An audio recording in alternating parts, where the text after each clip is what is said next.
الحمد لله الحمد لله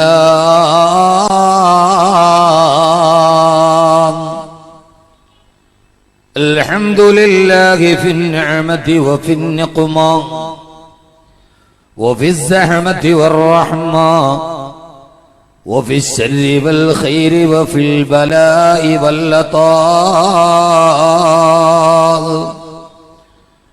وأشهد أن لا إله إلا الله وحده لا شريك له وأشهد أن سيدنا ومولانا محمدا عبده ورسوله صلى الله على سيدنا محمد وعلى آله وصحبه وسلم تسليما كثيرا كثيرا. أعوذ بالله من الشيطان الرجيم. بسم الله الرحمن الرحيم.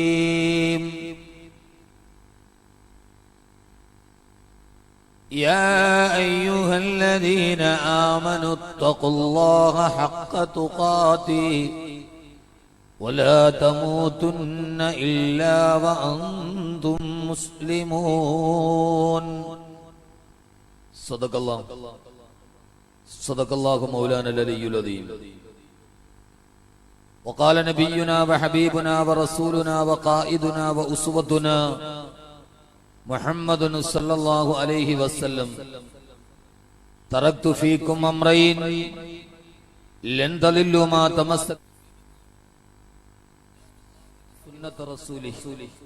صدق رسوله النبي المصطفى الأمين عليه وعلى آله وأهل بيته أفضل الصلوات وأزكى التسليم.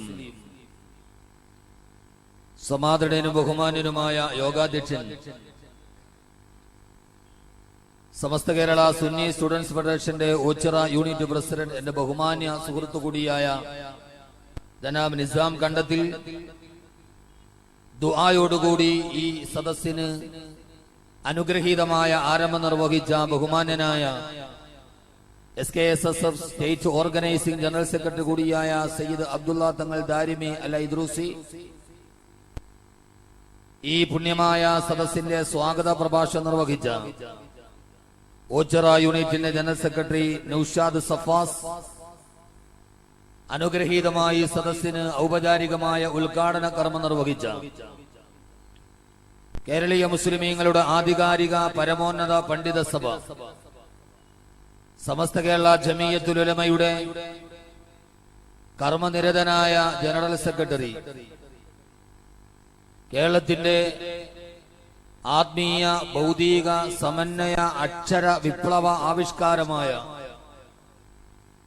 പട്ടിക്കാട് ജാമിയ നൂരിയയുടെ ഷെയ്ഖുൽ ജാമിയ, ബഹുമാന്യനായ കാസർഗോഡ് സംയുക്ത കാളി, ആദരണീയനും ബഹുമാന്യനുമായ ബഹുഭാഷാ പണ്ഡിതൻ കൂടിയായ അൽ ഉസ്താദ് ഷെയ്ഖുന പ്രൊഫസർ കെ ആലിക്കുട്ടി മുസ്ലിയാർ, ഈ പുണ്യമായ സദസ്സിന്റെ വിശിഷ്ടാതിഥികളായി ഇവിടെ എത്തിയ ബഹുമാന്യനായ ഷാജഹാൻ ഫൈലി കുരിപ്പള്ളി, സമസ്തയുടെ സ്റ്റേജ് ഓർഗനൈസർ, എന്റെ ബഹുമാന്യ സുഹൃത്തു കൂടിയായ ഷെരീഫ് ദാരിമി കോട്ടയം, ബഹുമാന്യനായ മഹ്മൂദ് മുസ്ലിയാർ, സമസ്ത കേരള സുന്നി സ്റ്റുഡൻസ് ഫെഡറേഷന്റെ സ്റ്റേജ് മെമ്പറും എഴുത്തുകാരനും പ്രഭാഷകനുമായ ബഹുമാന്യ സുഹൃത്ത് നവാസ് എച്ച് പാനൂർ, SYSന്റെ കൊല്ലം ജില്ലാ ജനറൽ സെക്രട്ടറി ബഹുമാന്യനായ അഹമ്മദ് ഉഖൈൽ, കൊല്ലം ജില്ലാ secretary Abdulla Kundara, SKJM chairman Karunagappally range Najumudheen Mannani, SYS Muscat യൂണിറ്റിന്റെ കരുത്തുറ്റ നേതൃമുഖവും സമസ്ത കേരള ജമീയത്തുൽ ഉലമയുടെ 90ാം വാർഷികത്തിന്റെ ഐതിഹാസികമായ വിജയത്തിന്റെ മുന്നിലെ കർമ്മനിരത സാന്നിധ്യവുമായ ബഹുമാന്യനായ ഇസ്മായിൽ കുഞ്ഞ് ഹാജി മാന്നാർ, ബഹുമാന്യനായ അബ്ദുസ്സമദ് മാസ്റ്റർ, ഷംസുദ്ദീൻ മുസ്ലിയാർ, മുഹമ്മദ് റാഫി റഹ്മാനി, എസ് അയ്യൂബ് മന്നാനി, ബഹുമാന്യ സുഹൃത്ത് അയ്യൂബ് ഖാൻ ഫൈലി, ഷാജഹാൻ മുസ്ലിയാർ, സലീം റഷാദി, മുഹമ്മദ് അലി മുസ്ലിയാർ, ബഹുമാന്യരും ആദരണീയരുമായ, സമയം വളരെയേറെ വൈകിയതുകൊണ്ട് പേരുമകൾ പരാമർശിക്കാതെ എല്ലാ ആദരവും ബഹുമാനവും നിലനിർത്തിക്കൊണ്ട് തന്നെ സാന്നിധ്യം കൊണ്ട് ഈ വിശിഷ്ടമായ സദസ്സിനെ അതിലേറെ വരിഷ്ഠവും വൈശിഷ്ട്യവുമാക്കിയ പ്രിയപ്പെട്ട പണ്ഡിത വരേണ്യരെ, സംഘടനാ സുഹൃത്തുക്കളെ, പ്രിയ സഹോദരങ്ങളെ, സഹോദരിമാരെ, അസ്സലാമു അലൈക്കും വറഹ്മത്തുള്ളാഹി തആല വബറകാതുഹു.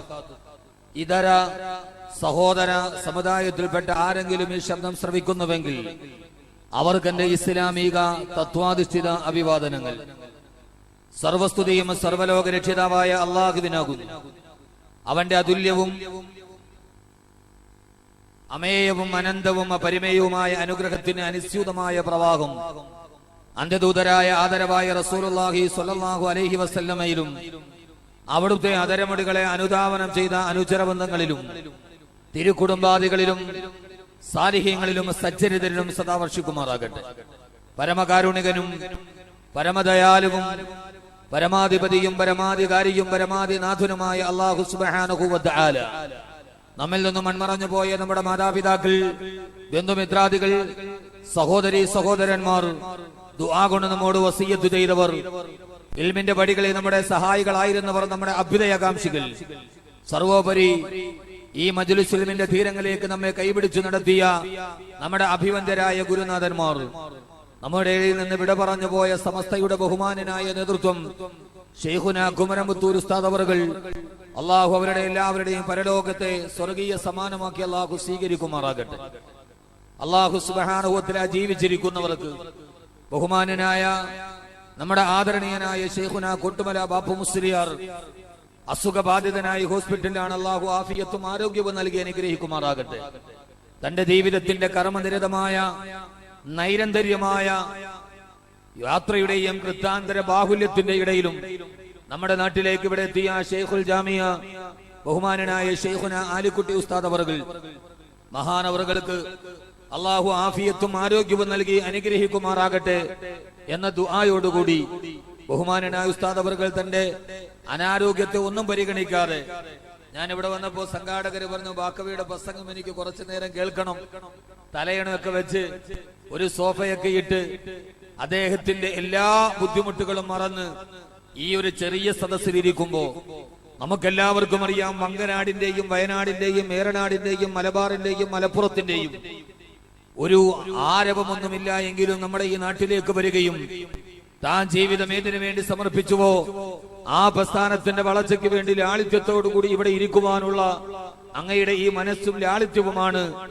ഞാൻ 2 വർഷം മുമ്പ് ഇവിടെ വരുമ്പോ 4 പേരിൽ തുടങ്ങിയ ഒരു പരിശ്രമം ഇന്ന് 2 വർഷത്തിന് ശേഷം അതേ സ്ഥലത്ത് അതേ സദസ്സിൽ ഞാൻ പ്രസംഗിക്കുമ്പോ ഈ ശ്വേതവർണ്ണത്തിൽ ഈ വെള്ളയിൽ കവിഞ്ഞ് സമസ്തയുടെ ബാനറുമായി വിക്കായിയുടെ മേലുടുപ്പുമായി നിറഞ്ഞു നിൽക്കുന്ന ഈ സംഘടനാ പ്രവർത്തകരെ കാണുമ്പോ 2 വർഷം കൊണ്ടുണ്ടായി ഈ വളർച്ചയിൽ ഞാനൊരു ഗുണകാംക്ഷിയെ പോലെ അസൂയ കൊണ്ട് നമ്മുടെ പ്രവർത്തനങ്ങളും നമ്മുടെ നിഷ്കളങ്കതകളും അല്ലാഹു സ്വീകരിക്കുമെന്നതിന്റെ വലിയ ഒരു അടയാളം കൂടിയാണ് ഈ സദസ്സ് എന്ന് ഞാൻ ഈ ഒരു 2 വർഷത്തെ ഇടവേളയുടെ ഇടയിൽ സൂചിപ്പിച്ചു കൊള്ളട്ടെ.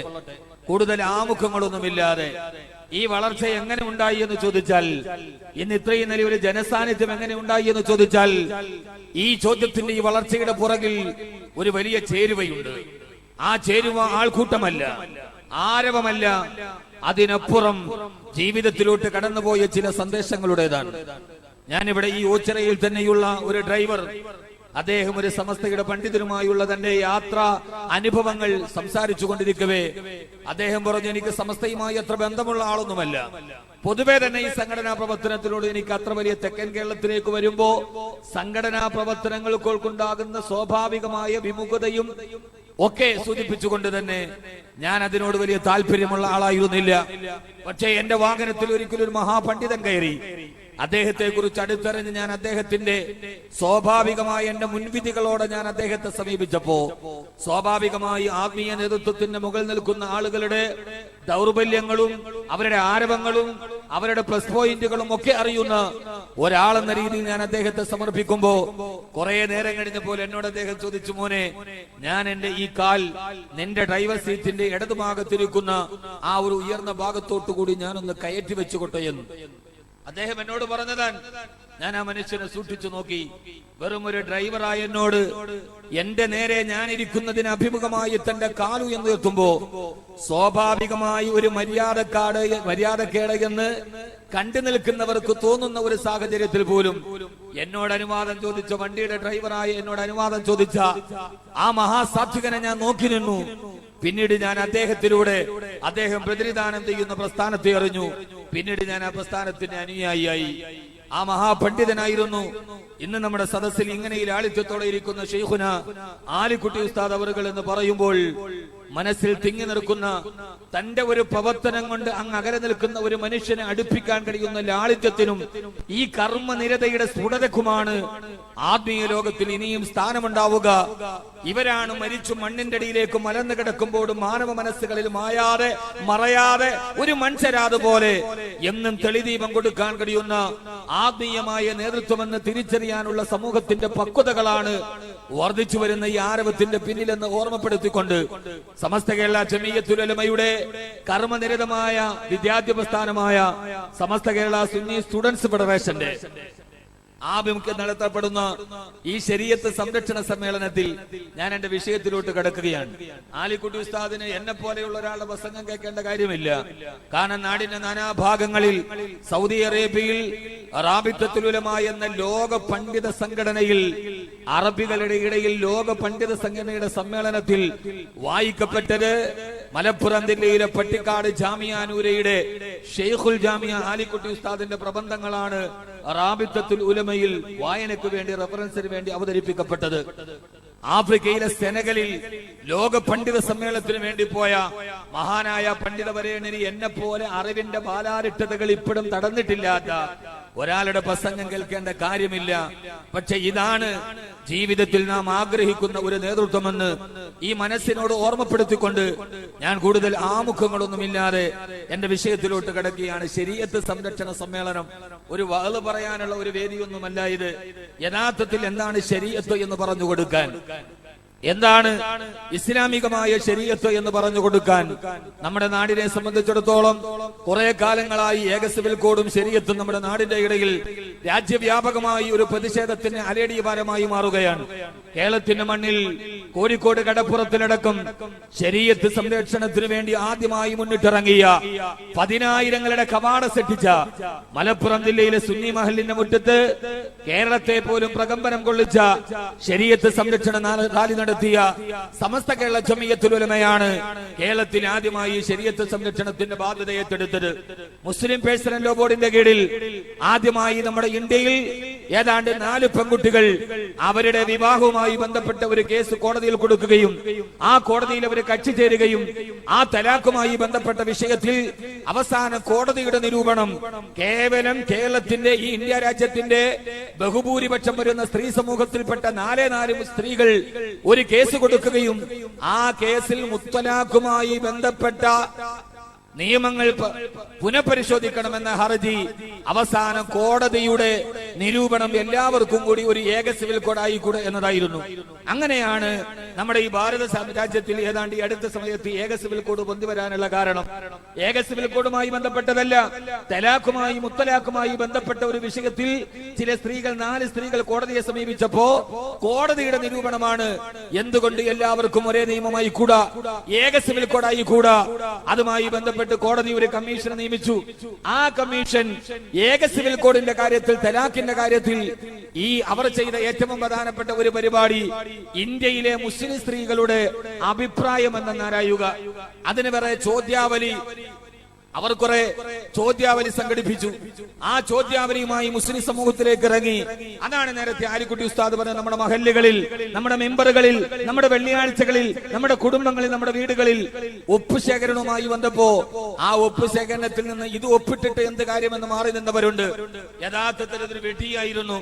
അവർ നിയമിച്ച അവർ കൊടുത്ത കുറെ ചോദ്യം, ആ ചോദ്യത്തിൽ അതെ എന്ന് ഉത്തരം പറഞ്ഞാലും പ്രശ്നമാണ്, അല്ല എന്ന് ഉത്തരം പറഞ്ഞാലും ശരിയാണ്, യെസ് എന്ന് ടിക്ക് ചെയ്താലും പ്രശ്നമാണ്. പ്രശ്നമാണ്, നോ എന്ന് പറഞ്ഞാലും ടിക്ക് ചെയ്താലും പ്രശ്നമാണ്. ഇത്ര ഒരു ശൃഗാല ബുദ്ധിയുടെ മാനദണ്ഡം ഉപയോഗിച്ച് ഭാരതത്തിലെ മുസ്ലിമീങ്ങളുടെ ശരീഅത്തിനെ അട്ടിമറിക്കാൻ കുറെ ബുദ്ധിജീവികൾ നടത്തിയ നിയമനമായിരുന്നു. കുറെ കുറുക്കുകൊള്ളുന്ന കുറുക്കന്റെ ബുദ്ധിയിൽ കുറെ ചോദ്യങ്ങൾ ഉണ്ടാവുക. അതിന് അതേന്ന് പറഞ്ഞാലും പ്രശ്നമാണ്, അല്ല എന്ന് പറഞ്ഞാലും പ്രശ്നമാണ്. പക്ഷേ ആ ചോദ്യാവലി തയ്യാറാക്കിയ ആളുകൾ അവര് മനസ്സിലാക്കിയില്ല, ഈ ചോദ്യാവലിയുമായി മുമ്പിലോട്ട് പോകുന്നത് ഒരർദ്ധരാത്രിയിൽ പാതിരാ സമയത്ത് ലോകം മുഴുവനും ഉറങ്ങിക്കിടക്കുമ്പോ യാതൊരുവിധ തയ്യാറെടുപ്പുകളുമില്ലാതെ ഇന്ത്യ രാജ്യത്തിന് 65% വരുന്ന ജനങ്ങളുടെ സാമ്പത്തിക ക്രയവിക്രയത്തെ അസ്ഥിരമാക്കി 2 മാസമായി വന്ധ്യവയോധികരെയും പ്രായാധിക്യം കൊണ്ട് വലിഞ്ഞവരെയും ഒരു ഗ്ലാസ് വെള്ളം പോലുമില്ലാതെ ബാങ്കിന്റെ വരാതകൾ ക്യൂ വിട്ടു നിർത്തേണ്ട ഒരു മണ്ണൻ തീരുമാനം അടിച്ചേൽപ്പിക്കേണ്ടി വന്ന ഒരു സമുദായത്തിന് അനുയായികളല്ല, അവരുടെ മുമ്പിലേക്കല്ല ഈ ചോദ്യമായി പോകുന്നത് എന്ന് അവർക്ക് മനസ്സിലാകാൻ അധിക സമയം വേണ്ടി വന്നില്ല. ഈ ചോദ്യത്തിന് അപകടം മനസ്സിലാക്കിയ നമ്മുടെ പ്രിയപ്പെട്ട നേതൃത്വങ്ങൾ മുസ്ലിം പേഴ്സണൽ ലോ ബോർഡിന്റെ കീഴിൽ ഉടനെ തന്നെ ലോ ബോർഡിന്റെ യോഗം വിളിച്ചു. മുസ്ലിം പേഴ്സണൽ ലോ ബോർഡിന്റെ അംഗമാണ് ബഹുമാനപ്പെട്ട ശൈഖുന ആലിക്കുട്ടി ഉസ്താദ് അവറുകൾ, ബഹുമാനനായ ശുക്കൂർ ഉസ്താദ് അവറുകൾ. അവരെല്ലാവരും പങ്കെടുത്ത യോഗത്തിൽ വെച്ചാണ് ഇനി ഇതിൽ യാതൊരുവിധ അഭിപ്രായം ഞങ്ങൾ ഒപ്പിടില്ല എന്ന് മുസ്ലിം പേഴ്സണൽ ബോർഡിന്റെ നേതൃത്വത്തിൽ ഇന്ത്യയിലെ മുസ്ലിമീങ്ങൾ തീരുമാനിച്ചത്. അങ്ങനെയായിരുന്നു. അതുകൊണ്ടാണ് ഞാൻ പറഞ്ഞത്, ചോദ്യവുമായി കടന്നു ചെല്ലുന്നത് ആരോടാണ് എന്ന് മനസ്സിലാക്കണം. ഈ രാജ്യത്തിന്റെ സ്പന്ദനം അറിയുന്ന, ജനാധിപത്യ വ്യവസ്ഥയുടെ നിയമങ്ങൾ അറിയുന്ന, ഭരണഘടനയുടെ അവകാശങ്ങൾ അറിയുന്ന, മൗലികാവകാശങ്ങളെ വ്യവച്ഛേദിച്ചറിയാൻ കഴിയുന്ന ഒരു സമൂഹത്തിന്റെ മുന്നിലേക്ക് ഇത് ഇസ്ലാമിക സമൂഹത്തിന് അപകടമാണ് എന്ന് തിരിച്ചറിഞ്ഞ നമ്മുടെ പണ്ഡിതന്മാരുടെ ക്രിയാത്മകമായ സമീപനമായിരുന്നു ചോദ്യങ്ങൾ ബഹിഷ്കരിക്കുക. കാരണം ചോദ്യം അപകടമാണ്. പെട്ടെന്നൊരു സമയത്ത് മകൻ എന്റെ ഉമ്മാനെ വാപ്പാക്ക് കെട്ടാമെങ്കിൽ വാപ്പാന്റെ ഉമ്മാനെ എനിക്കും കെട്ടാന്ന് പറഞ്ഞാൽ പെട്ടെന്ന് അവൻ പറയുന്നത് മനസ്സിലാവില്ലെങ്കിലും പിന്നെയാണ് അതിന്റെ അപകടം നമുക്ക് മനസ്സിലാവുക. മകൻ പറയാണ് എന്റെ ഉമ്മാനെ വാപ്പാക്ക് കെട്ടാമെങ്കിൽ വാപ്പാടെ ഉമ്മാനെ എനിക്കും കെട്ടാം. പെട്ടെന്ന് നമുക്കത് മനസ്സിലാവില്ലെങ്കിലും അതിന്റെ അപകടം മനസ്സിലാക്കാൻ കഴിയുന്ന ആളുകളുണ്ട്. ഞാൻ എന്റെ പ്രിയപ്പെട്ട സഹോദരങ്ങളോട്, സഹോദരിമാരോട് അതിന്റെ ഏറ്റവും വലിയ പിന്നാമ്പുറങ്ങളിലോട്ട് ഞാൻ കടന്നു ചെല്ലു പോകുന്നില്ല. ഇസ്ലാമിക ശരീഅത്തിനെ സംബന്ധിച്ചോളം അന്യൂനമായ ലോകാവസാനം വരെ നിലനിൽക്കാൻ കഴിയുന്ന ഇസ്ലാമിക ശരീഅത്തിന്റെ ആ ശരീഅത്തിന്റെ തുടക്കം തന്നെ നിങ്ങളൊന്ന് ആലോചിച്ചു നോക്ക്. മുത്തലാഖുമായി ബന്ധപ്പെട്ട് പെട്ടെന്ന് തലാഖ് ചൊല്ലി അശരണരായി, അഗതികളായി, വിധവകളായി, താങ്ങാനാരുമില്ലാതെ, പോറ്റാനാരുമില്ലാതെ ഞങ്ങൾ വീടുകളിൽ കഴിയേണ്ടി വരുന്നു. അതുകൊണ്ട് മുത്തലാഖ് പാടില്ല എന്ന് പറഞ്ഞ് കോടതിയെ സമീപിച്ചവർക്കെതിരെ അവർക്ക് അനുകൂലമായി ഏക സിവിൽ കോഡ് നന്നാക്കുമ്പോ ഞാനൊന്ന് വിനീതമായിട്ട് ചോദിക്കട്ടെ, ഏക സിവിൽ കോഡ് നടപ്പാക്കാൻ ശ്രമിക്കുന്നവരോട്, മുത്തലാഖ് പാടില്ല എന്ന് പറയുന്നവരോട്, ഇന്ത്യ രാജ്യത്ത് മുത്തലാഖ് തല്ലപ്പെട്ട മുഴുവൻ സ്ത്രീകളുടെയും കണക്കെടുക്കുക. എന്നിട്ട് അവരെ മുഴുവനും ന്യൂഡൽഹിയിലെ ജന്തർ മന്ദറിൽ വിളിച്ചു വരുത്തുക. ഇന്ത്യ രാജ്യത്ത് ഭർത്താവിനാൽ തലാഖ് ചെയ്യപ്പെട്ട് യാതൊരുവിധ ഗതിയുമില്ലാതെ, ഒരു പുരുഷന്റെ സാന്നിധ്യമില്ലാതെ, ഒരു പുരുഷന്റെ സാമീപ്യമില്ലാതെ, ഒരു പുരുഷന്റെ സംസർഗമില്ലാതെ ജീവിതത്തിൽ നരകയാതന അനുഭവിക്കുന്ന മുഴുവൻ സ്ത്രീകളെയും ജന്തർ മന്ദറിൽ വിളിച്ചു വരുത്തിയിട്ട് ഇന്ത്യയിൽ മുത്തലാഖ് തല്ലപ്പെട്ട് ജീവിതം വഴിയാധാരമായ പോയ പെൺകുട്ടികൾക്ക് ഒരു സംഘടന ഉണ്ടാക്കിയാൽ ആ സംഘടനയുടെ പ്രസിഡന്റ് ആവേണ്ടതാരാ? ഇന്ത്യ ഭരിക്കുന്ന പ്രധാനമന്ത്രിയുടെ ഭാര്യയാണ്. ഇന്ത്യ ഭരിക്കുന്ന പ്രധാനമന്ത്രിയുടെ ഭാര്യ അതിന്റെ പ്രസിഡന്റ് ആക്കണം. കാരണം തന്റെ ഭാര്യയെ വടിയിലേക്ക് എറിഞ്ഞുവിട്ട് ആ ഭാര്യയെ കുറിച്ച് അറിയാൻ കഴിയാതെ ലോകം മുഴുവനും കണ്ണീരിലൊലിപ്പിക്കുമ്പോ സ്വന്തം മാതാവിനെ ATM-ന്റെ ബാങ്കിന്റെ ക്യൂവിൽ നിന്ന് അതിന്റെ സഹതാപതരംഗങ്ങൾ അറിയാൻ കഴിയുന്ന ഒരു പ്രധാനമന്ത്രിയെ സംബന്ധിച്ചിടത്തോളം ഞങ്ങൾക്ക് അദ്ദേഹത്തോട് യാതൊരുവിധ വൈരാഗ്യവുമില്ല. ഇന്ത്യ രാജ്യത്ത് ജനാധിപത്യ പ്രക്രിയയിലൂടെ തെരഞ്ഞെടുക്കപ്പെട്ട പ്രധാനമന്ത്രി എന്ന രീതിയിൽ നമ്മുടെ പ്രധാനമന്ത്രിയാണ് അദ്ദേഹം. അദ്ദേഹത്തോടുള്ള ബഹുമാനം നിലനിർത്തിക്കൊണ്ട് തന്നെ ചോദിക്കുകയാണ്, വിവാഹമോചനം എന്നൊക്കെ പറയുന്നത് ഒരു പുരുഷന്റെ ജീവിതത്തിൽ അനിവാര്യമായി ചിലപ്പോൾ ഉണ്ടാകുന്നതാണ്. അത് മനസ്സിലാക്കാൻ കഴിയാതെ സ്വന്തം ജീവിതത്തിൽ അദ്ദേഹം തലാഖ് ചൊല്ലിയത് എങ്ങനെയാണെന്നൊന്നും അറിയേണ്ട കാര്യം നമുക്കില്ല. ഒരു ഭർത്താവെന്ന രീതിയിൽ ഇന്ത്യയുടെ പ്രധാനമന്ത്രി ചിന്തിച്ചു നോക്കിയാൽ അനിവാര്യമായി ചെയ്യേണ്ട ഒരു കാര്യം തന്റെ ജീവിതത്തിൽ തന്നെ സംഭവിച്ചു എന്നിരിക്കെ ആ ഒരു നിയമത്തിന്റെ മേൽ പിടിച്ചുകൂടി ഇന്ത്യ രാജ്യത്തിന്റെ ന്യൂനപക്ഷത്തിന്റെ ഏക സിവിൽ കോഡ് നടപ്പാക്കാനുള്ള ശ്രമത്തെ ഇവിടെയാണ് നാം മനസ്സിലാക്കുന്നത്. ഇന്ത്യ രാജ്യത്തിന്റെ മുസ്ലിം ജനവിഭാഗത്തെ ആത്മീയമായി തളർത്താനുള്ള ഒരു ഗൂഢാലോചനയുടെ പുറകിലാണ് ഇത് വരുന്നത് എന്ന് പറയുമ്പോൾ അത് മനസ്സിലാക്കാനുള്ള ബോധം നമുക്കുണ്ടാകേണ്ടതുണ്ട്. അതിന്റെ പിന്നാമ്പുറങ്ങളിലെ അപകടങ്ങൾ നമുക്കറിയേണ്ടതുണ്ട്. അതുകൊണ്ടാണ് മുസ്ലിം പേഴ്സണൽ ലോ ബോർഡിന്റെ കീഴിൽ രാജ്യവ്യാപകമായി പ്രക്ഷോഭം സംഘടിപ്പിക്കുകയും കേരളത്തിന്റെ മണ്ണിൽ സമസ്ത കേരള ജമിയത്തുൽ ഉലമ ആ വെല്ലുവിളി ഏറ്റെടുക്കുകയും ജനകീയ പ്രക്ഷോഭം ജനാധിപത്യപരമായ മര്യാദയോടുകൂടി നടത്തപ്പെടുകയും ചെയ്തത്. ആ പ്രക്ഷോഭത്തിന്റെ ഭാഗമാണ് SKSF-ന്റെ ഓച്ചിറ പുത്തൻചന്ത യൂണിറ്റുകൾ, കളാപ്പന പുത്തൻതെരുവ് യൂണിറ്റുകൾ സംയുക്താഭിമുഖ്യത്തിൽ ഈ ശരീഅത്ത് സംരക്ഷണം ഇവിടെ നടക്കുന്നത്. ശരീഅത്ത് സംരക്ഷിക്കപ്പെടണം. അതോടൊപ്പം തന്നെ ഇന്ത്യ രാജ്യത്തിന്റെ സൗന്ദര്യം എന്ന് പറയുന്നത് നാനാത്വത്തിൽ ഏകത്വമാണ്. ഇന്ത്യ രാജ്യത്തിന്റെ സൗന്ദര്യം ഇന്ത്യ രാജ്യത്തിന്റെ ബഹുസ്വരതയാണ്. ഒരു ബഹുസ്വര സമൂഹത്തിന്റെ അസ്വാരസ്യങ്ങളും അസ്വസ്ഥതകളും അപസ്വരങ്ങളും അംഗീകരിച്ചുകൊണ്ട് ജീവിക്കുന്നവനാണ് ഒരു യഥാർത്ഥ ജനാധിപത്യ വിശ്വാസി എന്ന് പഠിപ്പിച്ചു തന്ന ആദരവായ പ്രവാചകൻ നബി മുഹമ്മദ്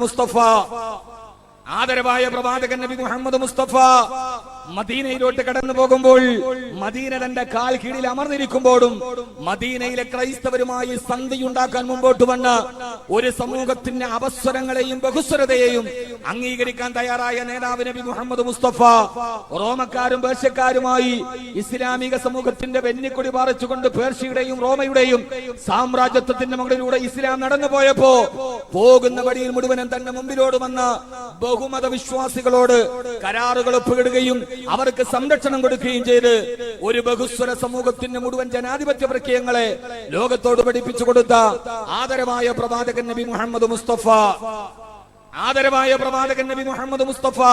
സല്ലല്ലാഹു അലൈഹി വസല്ലമ. അതുകൊണ്ട് ഒരു ഇസ്ലാം രാഷ്ട്രവാദമാക്കാനല്ല നമ്മെ സംബന്ധിച്ചോളം നമ്മൾ ഇത് പറയുന്നത്. നാളെ മന്ത്രിസഭ കൂടിയിട്ട് ഖുർആൻ അനുസരിച്ച് ഇനി ഇൻഷാ അല്ലാഹ് ഭരണഘടന ഉണ്ടാക്കുകയാണ് എന്ന് പറഞ്ഞാൽ വാദത്തിലെ മുസ്ലിമീങ്ങൾക്ക് അങ്ങനെ അവകാശവാദമില്ല. ഇന്ത്യയിലെ ബഹുസ്വരതയിൽ നിൽക്കുന്ന ഹൈന്ദവരും ക്രൈസ്തവരും മുസ്ലിമീങ്ങളും അടക്കമുള്ള മുഴുവൻ മതജനവിഭാഗങ്ങൾക്ക് ഡോക്ടർ അംബേദ്കർ എഴുതി ചേർത്ത ഭരണഘടനയിൽ പറയുന്ന മൗലികമായ സ്വാഭാവികമായ അവകാശങ്ങൾ നിഷേധിക്കപ്പെടാതെ അവനവന്റെ മതത്തിന്റെ സ്വാതന്ത്ര്യം അനുസരിച്ച് ജീവിക്കുവാനുള്ള, തൊപ്പി വെക്കാനുള്ള സ്വാതന്ത്ര്യമുണ്ട് നമുക്ക്, താടി വെക്കാനുള്ള സ്വാതന്ത്ര്യമുണ്ട് നമുക്ക്, മുട്ടിന്റെ മുകളിൽ കണങ്കാലിന് മുകളിൽ മുണ്ടുടുക്കാനുള്ള സ്വാതന്ത്ര്യമുണ്ട് നമുക്ക്.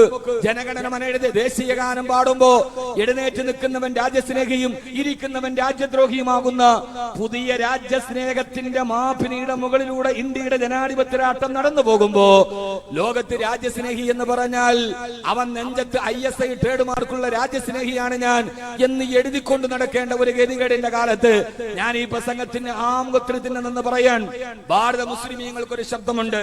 ആരാണ് ഭാരതത്തിന്റെ മുസ്ലിമീങ്ങൾ? ഭാരതത്തിലെ മുസ്ലിമീങ്ങൾക്കൊരു ശബ്ദമുണ്ട്. ഞാൻ ഇവിടെ പറയുന്നത് ഭാരത മുസ്ലിമീങ്ങളുടെ ശബ്ദമാണ്. ഞാൻ ആലിക്കുട്ടി ഉസ്താദ് ഇവിടെ പറഞ്ഞത് ഭാരതത്തിന്റെ മുസ്ലിമിന്റെ ശബ്ദമാണ്. ഇവിടെ നേരത്തെ ഇവിടെ ഇരിക്കുന്ന മുഴുവൻ ആളുകളും ഈ ഇരിക്കുന്ന സമസ്തയുടെ മുഴുവൻ നേതാക്കളും ഭാരതത്തിലെ മുസ്ലിമീങ്ങളുടെ ശബ്ദമാണ്. ഏതാണ് ഭാരതത്തിന്റെ മുസ്ലിമീങ്ങളുടെ പ്രതിനിധി? ഭാരതത്തിന്റെ മുസ്ലിമീങ്ങളുടെ പ്രതിനിധി ഒരു സായാഹ്ന സമയത്ത് ബോംബെയിലെ തിരക്കേറിയ CST terminal, Chhatrapati Shivaji terminal, അവിടെ 75 റോഡുകളാണുള്ളത്. അതിന്റെ ഉള്ളിൽ 75 പ്ലാറ്റ്ഫോമുകൾ. ജീവിതത്തിന്റെ തിരക്കിൽ അങ്ങോട്ടും ഇങ്ങോട്ടും പാഞ്ഞു പോകുന്ന ഛത്രപതി ശിവജി ടെർമിനലിലെ 75 പ്ലാറ്റ്ഫോമുകളുടെ മുകളിൽ കടന്നു വന്ന നൂറുകണക്കിന് ആളുകളെ തന്റെ കയ്യിൽ കരുതി വെച്ചിരിക്കുന്ന തോക്കുകൊണ്ടവരുടെ നെഞ്ചിലേക്ക് വെടിയുതിർത്ത്, നൂറുകണക്കിന് ആളുകളെ നെഞ്ചിലേക്ക് വെടിയുതിർത്ത് പാവപ്പെട്ട നിരപരാധികളെ കൊന്നൊടുക്കി. അവസാനം പോലീസ് അറസ്റ്റ് ചെയ്ത് കോടതിയിൽ ഹാജരാക്കിയപ്പോ പത്രപ്രതിനിധികൾ നിന്നോട് എനക്കെന്ത് പറയാനുണ്ട് എന്ന് ചോദിക്കവേ മഹാരാഷ്ട്ര പോലീസിന്റെ നേരെ വിരൽ ചൂണ്ടിയിട്ട് ഇവരെനിക്ക് മഗ്‌രിബ് നിസ്കരിക്കാൻ മുസല്ല തന്നിട്ടില്ല, ഞാനൊരു മുത്തഖിയായ മുഅ്മിനായ മുസ്ലിമാണ്, ഞാൻ ഈ മഹാരാഷ്ട്ര പോലീസുകാർ എനിക്ക് മഗ്‌രിബ് നിസ്കരിക്കാൻ മുസല്ല തന്നില്ല, ഞാൻ ഒരു മുഅ്മിനായ മുത്തഖിയാണ് എന്ന് മഗ്രിബ് നിസ്കരിക്കാൻ മുസല്ല തരാത്തതിന്റെ പേരിൽ മഹാരാഷ്ട്ര പോലീസിന് നേരെ വിരൽ ചൂണ്ടിയ അജ്മൽ അമീർ കസബ് പ്രതിനിധീകരിച്ച ഇസ്ലാമിനെ അല്ല അഹമ്മദ് കബീർ ബാക്കവി പ്രതിനിധീകരിക്കുന്നത്, ആലിക്കുട്ടി ഉസ്താദ് പ്രതിനിധീകരിക്കുന്നത്.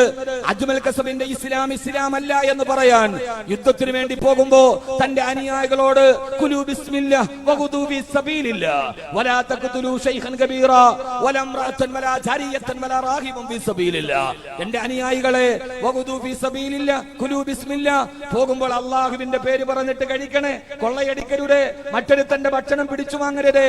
വഖുദൂ ഫീ സബീലില്ലാഹ്, അല്ലാഹുവിന്റെ മാർഗ്ഗത്തിൽ നിങ്ങൾ സഞ്ചരിച്ചോളീൻ. എതിരാളികൾക്കെതിരെ യുദ്ധം ചെയ്യാൻ പോകുമ്പോഴും വലാ തഖ്തുലൂ ശൈഖൻ കബീറ, വൃദ്ധന്മാരെ കൊല്ലരുതേ, വൃദ്ധന്മാരെ കൊല്ലരുതേ. വലാ ഇംറഅതൻ, പെണ്ണിന് നേരെ പരാക്രമം നടത്തരുതേ. വലാ ജാരിയതൻ വലാ റാഹിബൻ ഫീ സബീലില്ലാഹ്, ആശ്രമത്തിൽ ധ്യാനം നടത്തുന്ന പുരോഹിതരെ കൊല്ലരുതേ, കൊല്ലരുതേ. ഗുവാഹട്ടിയിലും ആസാമിലും ധ്യാനത്തിന് വേണ്ടി പോയ പുരോഹിതന്മാരെ പെട്രോൾ ഒടിച്ചു പച്ചയ്ക്ക് കത്തിക്കരിച്ച് ചാമ്പലാക്കുമ്പോ ഗ്രഹാം സ്റ്റെയിൻസ്, ഇന്ത്യയുടെ വിദേശത്ത് നിന്ന് വന്ന ക്രൈസ്തവ മതത്തിന്റെ മിഷണറിയായ ഗ്രഹാം സ്റ്റെയിൻസിന്റെ കത്തിക്കരിഞ്ഞു പോയ മൃതദേഹം ഇന്ത്യ രാജ്യത്തിന്റെ ജനാധിപത്യത്തിന്റെ മുകളിൽ ഇരുന്നിട്ട് കൊഞ്ഞനം കാണിക്കുമ്പോ ഞങ്ങൾ പറയുന്നു, ഞങ്ങളുടെ നായകൻ പറഞ്ഞു പാടില്ല, പുരോഹിതന്മാരെ കൊല്ലാൻ പാടില്ല. ഈ മതത്തിന്റെ അനുയായിയാണ് അജ്മൽ കസബെങ്കിൽ നിരപരാധികളായി മുംബൈയിലൂടെ നടന്നു പോകുന്ന നിരപരാധികളെ വെടിവെച്ചു കൊന്നിട്ട് മഗ്രിബ് നിസ്കരിക്കാൻ മുസല്ല കിട്ടിയില്ല എന്ന് പറയുന്നവന്റെ മതം അത് നിരർത്ഥകമാണ്, അത് നിരർത്ഥകമാണ്, അത് തീവ്രവാദത്തിന്റെ മതമാണ് എന്ന് ഉറപ്പിച്ചു പറയുന്ന അജ്മൽ കസബിന്റെ ഇസ്ലാമിനെയല്ല ഞാൻ പ്രതിനിധീകരിക്കുന്നത്. ഏക സിവിൽ കോഡ് നടത്താൻ ശ്രമിക്കുമ്പോഴും ന്യൂനപക്ഷത്തിനെതിരെ അധികമം തുടരുമ്പോഴും ഇന്ത്യ രാജ്യത്തിന്റെ വിദേശകാര്യമന്ത്രി സുഷമാ സ്വരാജ് വൃക്ക തകരാറിലായി ഹോസ്പിറ്റലിൽ കിടന്നിട്ട് എന്റെ വൃക്ക തകരാറിലായി എന്ന് തടം തല്ലിയാത്തൊടിക കണ്ണീരോടുകൂടി തന്റെ ട്വിറ്ററിൽ കുറിച്ചു വെക്കുമ്പോ ഇന്ത്യ രാജ്യത്തിന്റെ ഇന്ത്യ രാജ്യത്തിന്റെ NDAയുടെ പ്രധാനമന്ത്രി BJPയുടെ വിദേശകാര്യമന്ത്രി സുഷമാ സ്വരാജിനോട് നിങ്ങളുടെ വൃക്ക തകരാറിലാണെങ്കിൽ എന്റെ ഒരു വൃക്ക പകുത്തു തരട്ടെ എന്ന് ചോദിച്ച ഉത്തർപ്രദേശുകാരൻ സൽമാൻ എന്ന മുസ്ലിമിനെ പ്രതിനിധാനം ചെയ്തിട്ടാണ് അഹമ്മദ് കബീർ ബാക്കവി സംസാരിക്കുന്നത്, ആലിക്കുട്ടി ഉസ്താദ് സംസാരിക്കുന്നത്. ഇതാണ് മുസ്ലിം എന്ന് പറയാൻ ഞങ്ങൾ പ്രതിനിധീകരിക്കുന്നത്. ഞങ്ങൾ സംസാരിക്കുന്നത് ആരെന്നറിയോ?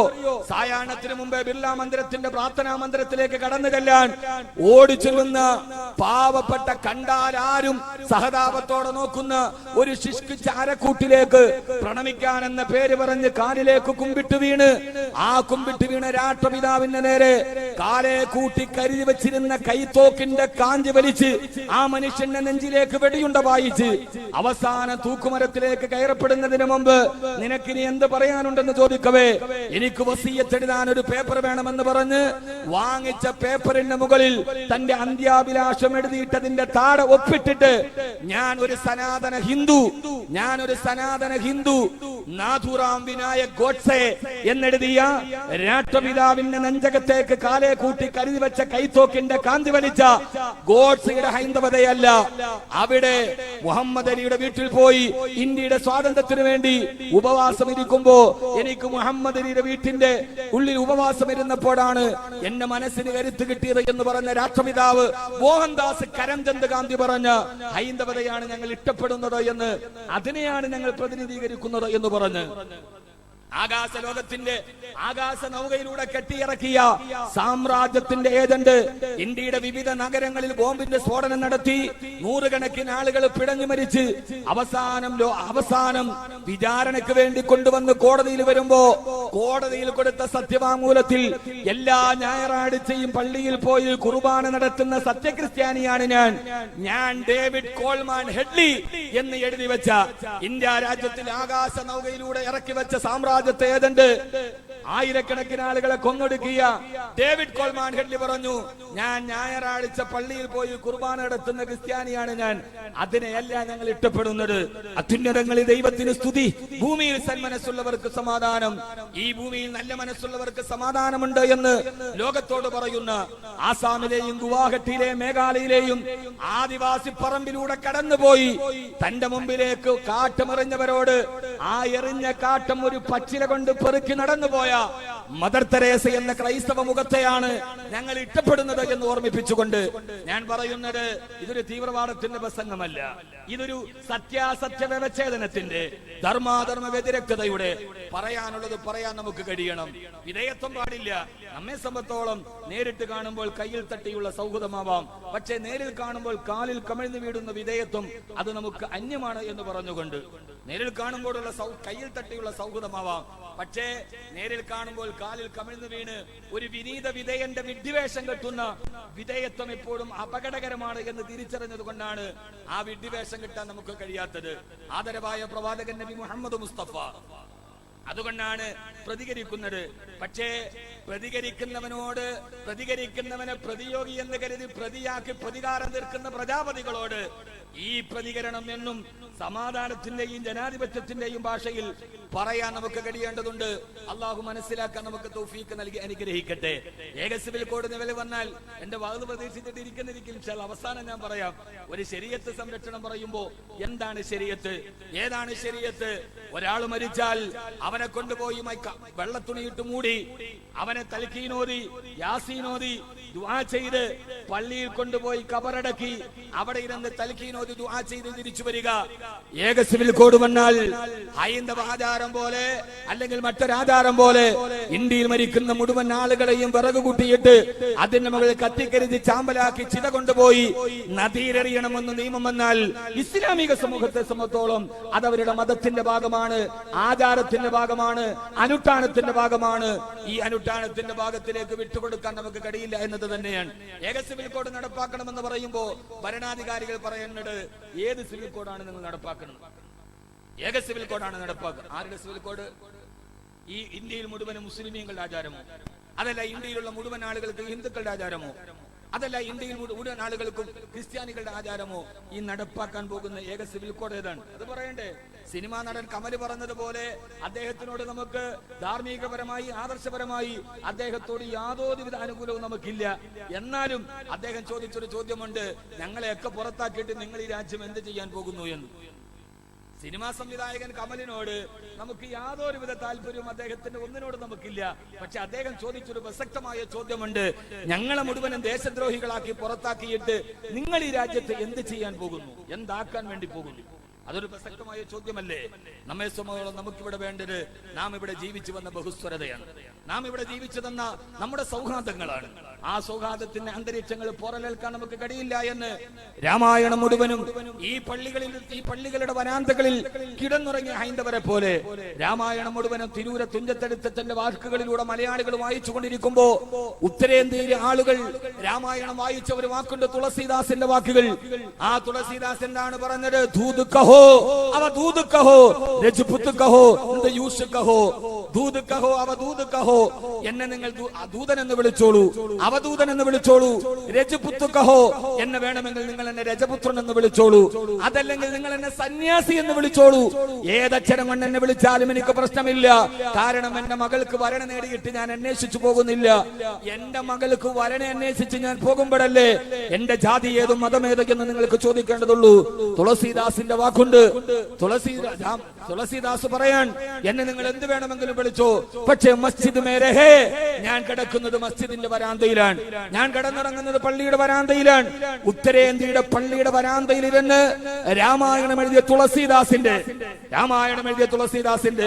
ആ തുളസീദാസിനെ രാമായണം എഴുതാൻ പള്ളിയുടെ വരാന്ത വിട്ടുകൊടുത്ത മുസ്ലിമീങ്ങളുടെ ആ പള്ളിയുടെ മുറ്റത്തിരുന്നിട്ട് സന്തോഷത്തോടു കൂടി രാമായണം എഴുതിയ തുളസീദാസിന്റെ ഈ ഇന്ത്യയാണ് നമ്മുടെ സങ്കല്പം.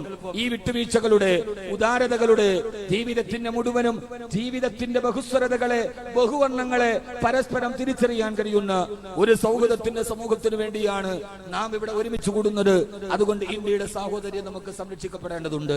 ഏക സിവിൽ കോഡ് വന്നാൽ അത് ഇന്ത്യയുടെ സാഹോദര്യത്തിന് വിഘാതമാണ്, ഇന്ത്യയുടെ ജനാധിപത്യത്തിന്റെ രാഷ്ട്രഘടനയ്ക്ക് വ്യത്യാസമാണ്. അതുകൊണ്ട് തന്നെ നമ്മൾ അതിനെ ചെറുക്കുന്നു. അല്ലാഹു സുബ്ഹാനഹു വ തആല അതിനുവേണ്ടി ഒരുമിച്ച് നിൽക്കാൻ അല്ലാഹു തൗഫീഖ് നൽകി അനുഗ്രഹിക്കുമാറാകട്ടെ. അല്ലാഹു തൗഫീഖ് നൽകി അനുഗ്രഹിക്കട്ടെ. എന്തുകൊണ്ട് ശരീഅത്ത് നമ്മുടേതാണ്. ഇനിയിപ്പോ നിങ്ങളൊന്ന് ആലോചിച്ച് നോക്കി, എന്താ ശരീഅത്ത്? നമുക്കൊരു ധാർമ്മികമായ ബാധ്യതയില്ലേ? എന്താ ശരീഅത്ത്? ഇപ്പൊ നാളെ ഒരു നിയമം വരികയാണ്. എത്രയോ നാളുകളായി ഇനി വേണ്ട, നമ്മുടെ മഹലിലൊരു നിയമം വരികയാണ്. ഇപ്പൊ നമ്മുടെ നാട്ടിലൊക്കെ അങ്ങനെയാണല്ലോ, സ്വാഭാവികമായിട്ട് നടന്നു വരുന്നോ പറ്റൂല, പുതിയത് എന്തെങ്കിലുമൊക്കെ വേണം, അങ്ങനെയാണ്. പക്ഷേ നമ്മുടെ നാട്ടിൽ മഹലിലൊരു തീരുമാനം ഉണ്ടാകാൻ എത്രയോ നാളുകളായിട്ട് നമ്മൾ അല്ലാഹു അക്ബർ എന്ന് പറഞ്ഞിട്ട് ഇവിടെ കൈ കെട്ടുന്നു. ഇനി ഒരു കാര്യം ചെയ്യാം, നമുക്കൊന്ന് മാറ്റിയിട്ട് അല്ലാഹു അക്ബർ എന്ന് പറഞ്ഞ് പുറത്ത് കെട്ടാന്ന് പറഞ്ഞ ഇത്രയും നാൾ നമ്മൾ ഇവിടെ കെട്ടുകല്ലേ, ഇനിയിപ്പോ അത് നമുക്ക് തൽക്കാലം മാറ്റിയിട്ട് പുറകിലോട്ട് കെട്ടാന്ന് പറഞ്ഞാൽ അത് കഴിയില്ല. ഇത് അള്ളാഹുവിന്റെ ദീനാണ്, ഇത് ജീവിതത്തിന് നമ്മുടെ ദൗത്യമാണ്. ആദരവായ പ്രവാചകൻ നബി മുഹമ്മദ് മുസ്തഫ, ഉറക്കെ ആദരവായ പ്രവാചകൻ നബി മുഹമ്മദ് മുസ്തഫ. നമ്മൾ ഏക സിവിൽ കോഡ് പറയുമ്പോൾ നമ്മുടെ ഒരു സിവിൽ കോഡ് നമ്മൾ മറന്നു പോകുന്നു എന്നത് വളരെ ദുഃഖകരമാണ്. നമുക്കൊരു സിവിൽ കോഡ് ഉണ്ട്. നമ്മൾ ഏക സിവിൽ കോഡിനെതിരെ പ്രതിരോധത്തിന്റെ ചങ്ങല തീർക്കുമ്പോഴും നമ്മുടെ ഒരു സിവിൽ കോഡ് നമ്മൾ മറന്നു പോകുന്നു എന്നൊരു സംശയമുണ്ട്. നമ്മുടെ സിവിൽ കോഡാണ് പേര് കേട്ട സലാത്ത് ചെല്ലുക, ആമീൻ പറയാ, ഇതൊക്കെ നമ്മുടെ ഒരു സിവിൽ കോഡാണ്. നമ്മുടെ സ്വന്തം, നമ്മുടെ സ്വത്വത്തെ മറന്നിട്ട് നാം എവിടേക്കാണ് യാത്ര ചെയ്യുന്നത്? ആദരവായ പ്രവാചകൻ നബി മുഹമ്മദ് മുസ്തഫ, ആദരവായ പ്രവാചകൻ നബി മുഹമ്മദ് മുസ്തഫ സല്ലല്ലാഹു അലൈഹി വസല്ലമ, അല്ലാഹുവിന്റെ പ്രവാചകൻ നമുക്ക് കൽപ്പിച്ചു തന്ന വിശുദ്ധമായ ദീൻ. അറഫ മലയിൽ അവസാനത്തെ വിടവാങ്ങൽ പ്രഭാഷണം നടത്തുമ്പോ അല്ലാഹുവിന്റെ പ്രവാചകൻ പറഞ്ഞു തന്നതെന്താ? ഇന്നതി, അല്ലാഹുവിന്റെ വിശുദ്ധമായ ഖുർആൻ ആയത്തിറങ്ങി, അല്ലൂമ അക്മൽതു ലക്കും ദീനക്കും വഅത്മംതു അലൈക്കും നിഅമതി വറദീതു ലക്കുമുൽ ഇസ്ലാമ ദീന. അല്ലാഹുവിന്റെ വിശുദ്ധമായ ഇസ്ലാം ഇതാ പൂർത്തീകരിക്കപ്പെടുന്നു. മാനവരാശിയുടെ നന്മക്കായി, മാനവരാശിയുടെ രക്ഷക്കായി. അഗതികളോട് കരുണ കാട്ടണേ, വൃദ്ധരോട് കരുണ കാട്ടിക്കണേ. വലാ തഖറബൂ മാലൽ യതീം, അനാഥകളുടെ സ്വത്ത് നിങ്ങൾ ഭക്ഷിക്കാൻ പാടില്ല. എന്തിനേറെ, യാ അയ്യുഹല്ലദീന ആമനൂ ലാ തദ്ഖുലൂ ബുയൂതൻ ഗൈറ ബുയൂതികും ഹത്താ തസ്തൈനിസൂ വതുസല്ലിമൂ അലാ അഹ്ലിഹാ. എന്നെ ശ്രവിക്കുന്ന ഏതെങ്കിലും അന്യമതസ്ഥരുണ്ടോ എങ്കിൽ, അല്ലാഹുവിന്റെ ഖുർആൻ അറബി ഭാഷയിലായതുകൊണ്ട് ഞങ്ങൾക്ക് തിരിച്ചറിയുന്നില്ല നിങ്ങളത് പറയുന്നുണ്ടെങ്കിൽ, അറബി ഭാഷയിലെ ആയിരക്കണക്കിന് ആയത്തുകളിൽ ചില സൂക്തങ്ങൾ ഞാൻ പാരായണം ചെയ്യുകയാണ്. അല്ലാഹുവിന്റെ ഖുർആൻ പറഞ്ഞു, യാ അയ്യുഹല്ലദീന ആമനൂ, ഓ സത്യവിശ്വാസികളെ, ലാ തദ്ഖുലൂ ബുയൂതൻ ഗൈറ ബുയൂതികും ഹത്താ തസ്തൈനിസൂ വതുസല്ലിമൂ അലാ അഹ്ലിഹാ. നിങ്ങൾ നിങ്ങളുടെ അയൽപക്കത്തുള്ള ഒരു വീട്ടിലോട്ട് കയറി ചെന്നാൽ, വേറൊരു വീട്ടിലേക്ക് നിങ്ങൾ കയറി ചെന്നാൽ അവരോട് സലാം പറയാതെ, അല്ലെങ്കിൽ ആ വീട്ടുടമസ്ഥൻ അനുമാനം തരാതെ അയാളുടെ വീട്ടിലോട്ട് നിങ്ങൾ കയറിപ്പോലും പോകരുത്. ഒരാളുടെ അതിർത്തി കൈയടക്കരുതെന്നല്ല, നിങ്ങൾ വേറൊരാളുടെ വീട്ടിലേക്ക് പോകുമ്പോൾ സലാം പറയണം. ഹത്താ തസ്തൈനിസൂ വതുസല്ലിമൂ അലാ അഹ്ലിഹാ. അവരനുമാനം തരാതെ മറ്റൊരാളുടെ വീടിന്റെ സ്വകാര്യതയിലേക്ക് കയറാൻ പാടില്ല. ആരാ പറയുന്നത്? അല്ലാഹുവിന്റെ വിശുദ്ധമായ ഖുർആൻ. ലാ യസ്ഖർ ഖൗമുൻ മിൻ ഖൗമിൻ, ഒരു സമൂഹം മറ്റൊരു സമൂഹത്തെ പരിഹസിക്കാൻ പാടില്ല. നിങ്ങളൊരു മറ്റൊരാളെ ഇരട്ട പേരിട്ട് വിളിക്കാൻ പാടില്ല. അവന്റെ അഭിമാനത്തെ നിങ്ങൾ സംരക്ഷിക്കണേ. വലാ തഖഫു മാ ലൈസ ലക ബിഹി ഇൽമുൻ. എന്താണ് ഇസ്ലാമിക ശരീഅത്ത് എന്ന് ചോദിച്ചാൽ ഇതാണ് അതിന്റെ മറുപടി. വലാ തഖഫു മാ ലൈസ ലക ബിഹി ഇൽമുൻ. നിങ്ങൾക്കറിയാത്ത ഒരു കാര്യം നിങ്ങൾ പറഞ്ഞു നടക്കരുത്. സമൂഹത്തിന്റെ സൗഹാർദ്ദം തകർക്കരുത്. അല്ലാഹു ബഹുമാനിച്ച ഒരു മനുഷ്യനെ നിങ്ങൾ വധിക്കാൻ പാടില്ല. അകാരണമായി വധിക്കപ്പെടാൻ പാടില്ല. രാഷ്ട്രീയമാകട്ടെ, സാമൂഹികമാകട്ടെ, സംഘടനാപരമാകട്ടെ, അകാരണമായി നിങ്ങൾ അദ്ദേഹത്തെ വധിക്കാൻ പാടില്ല.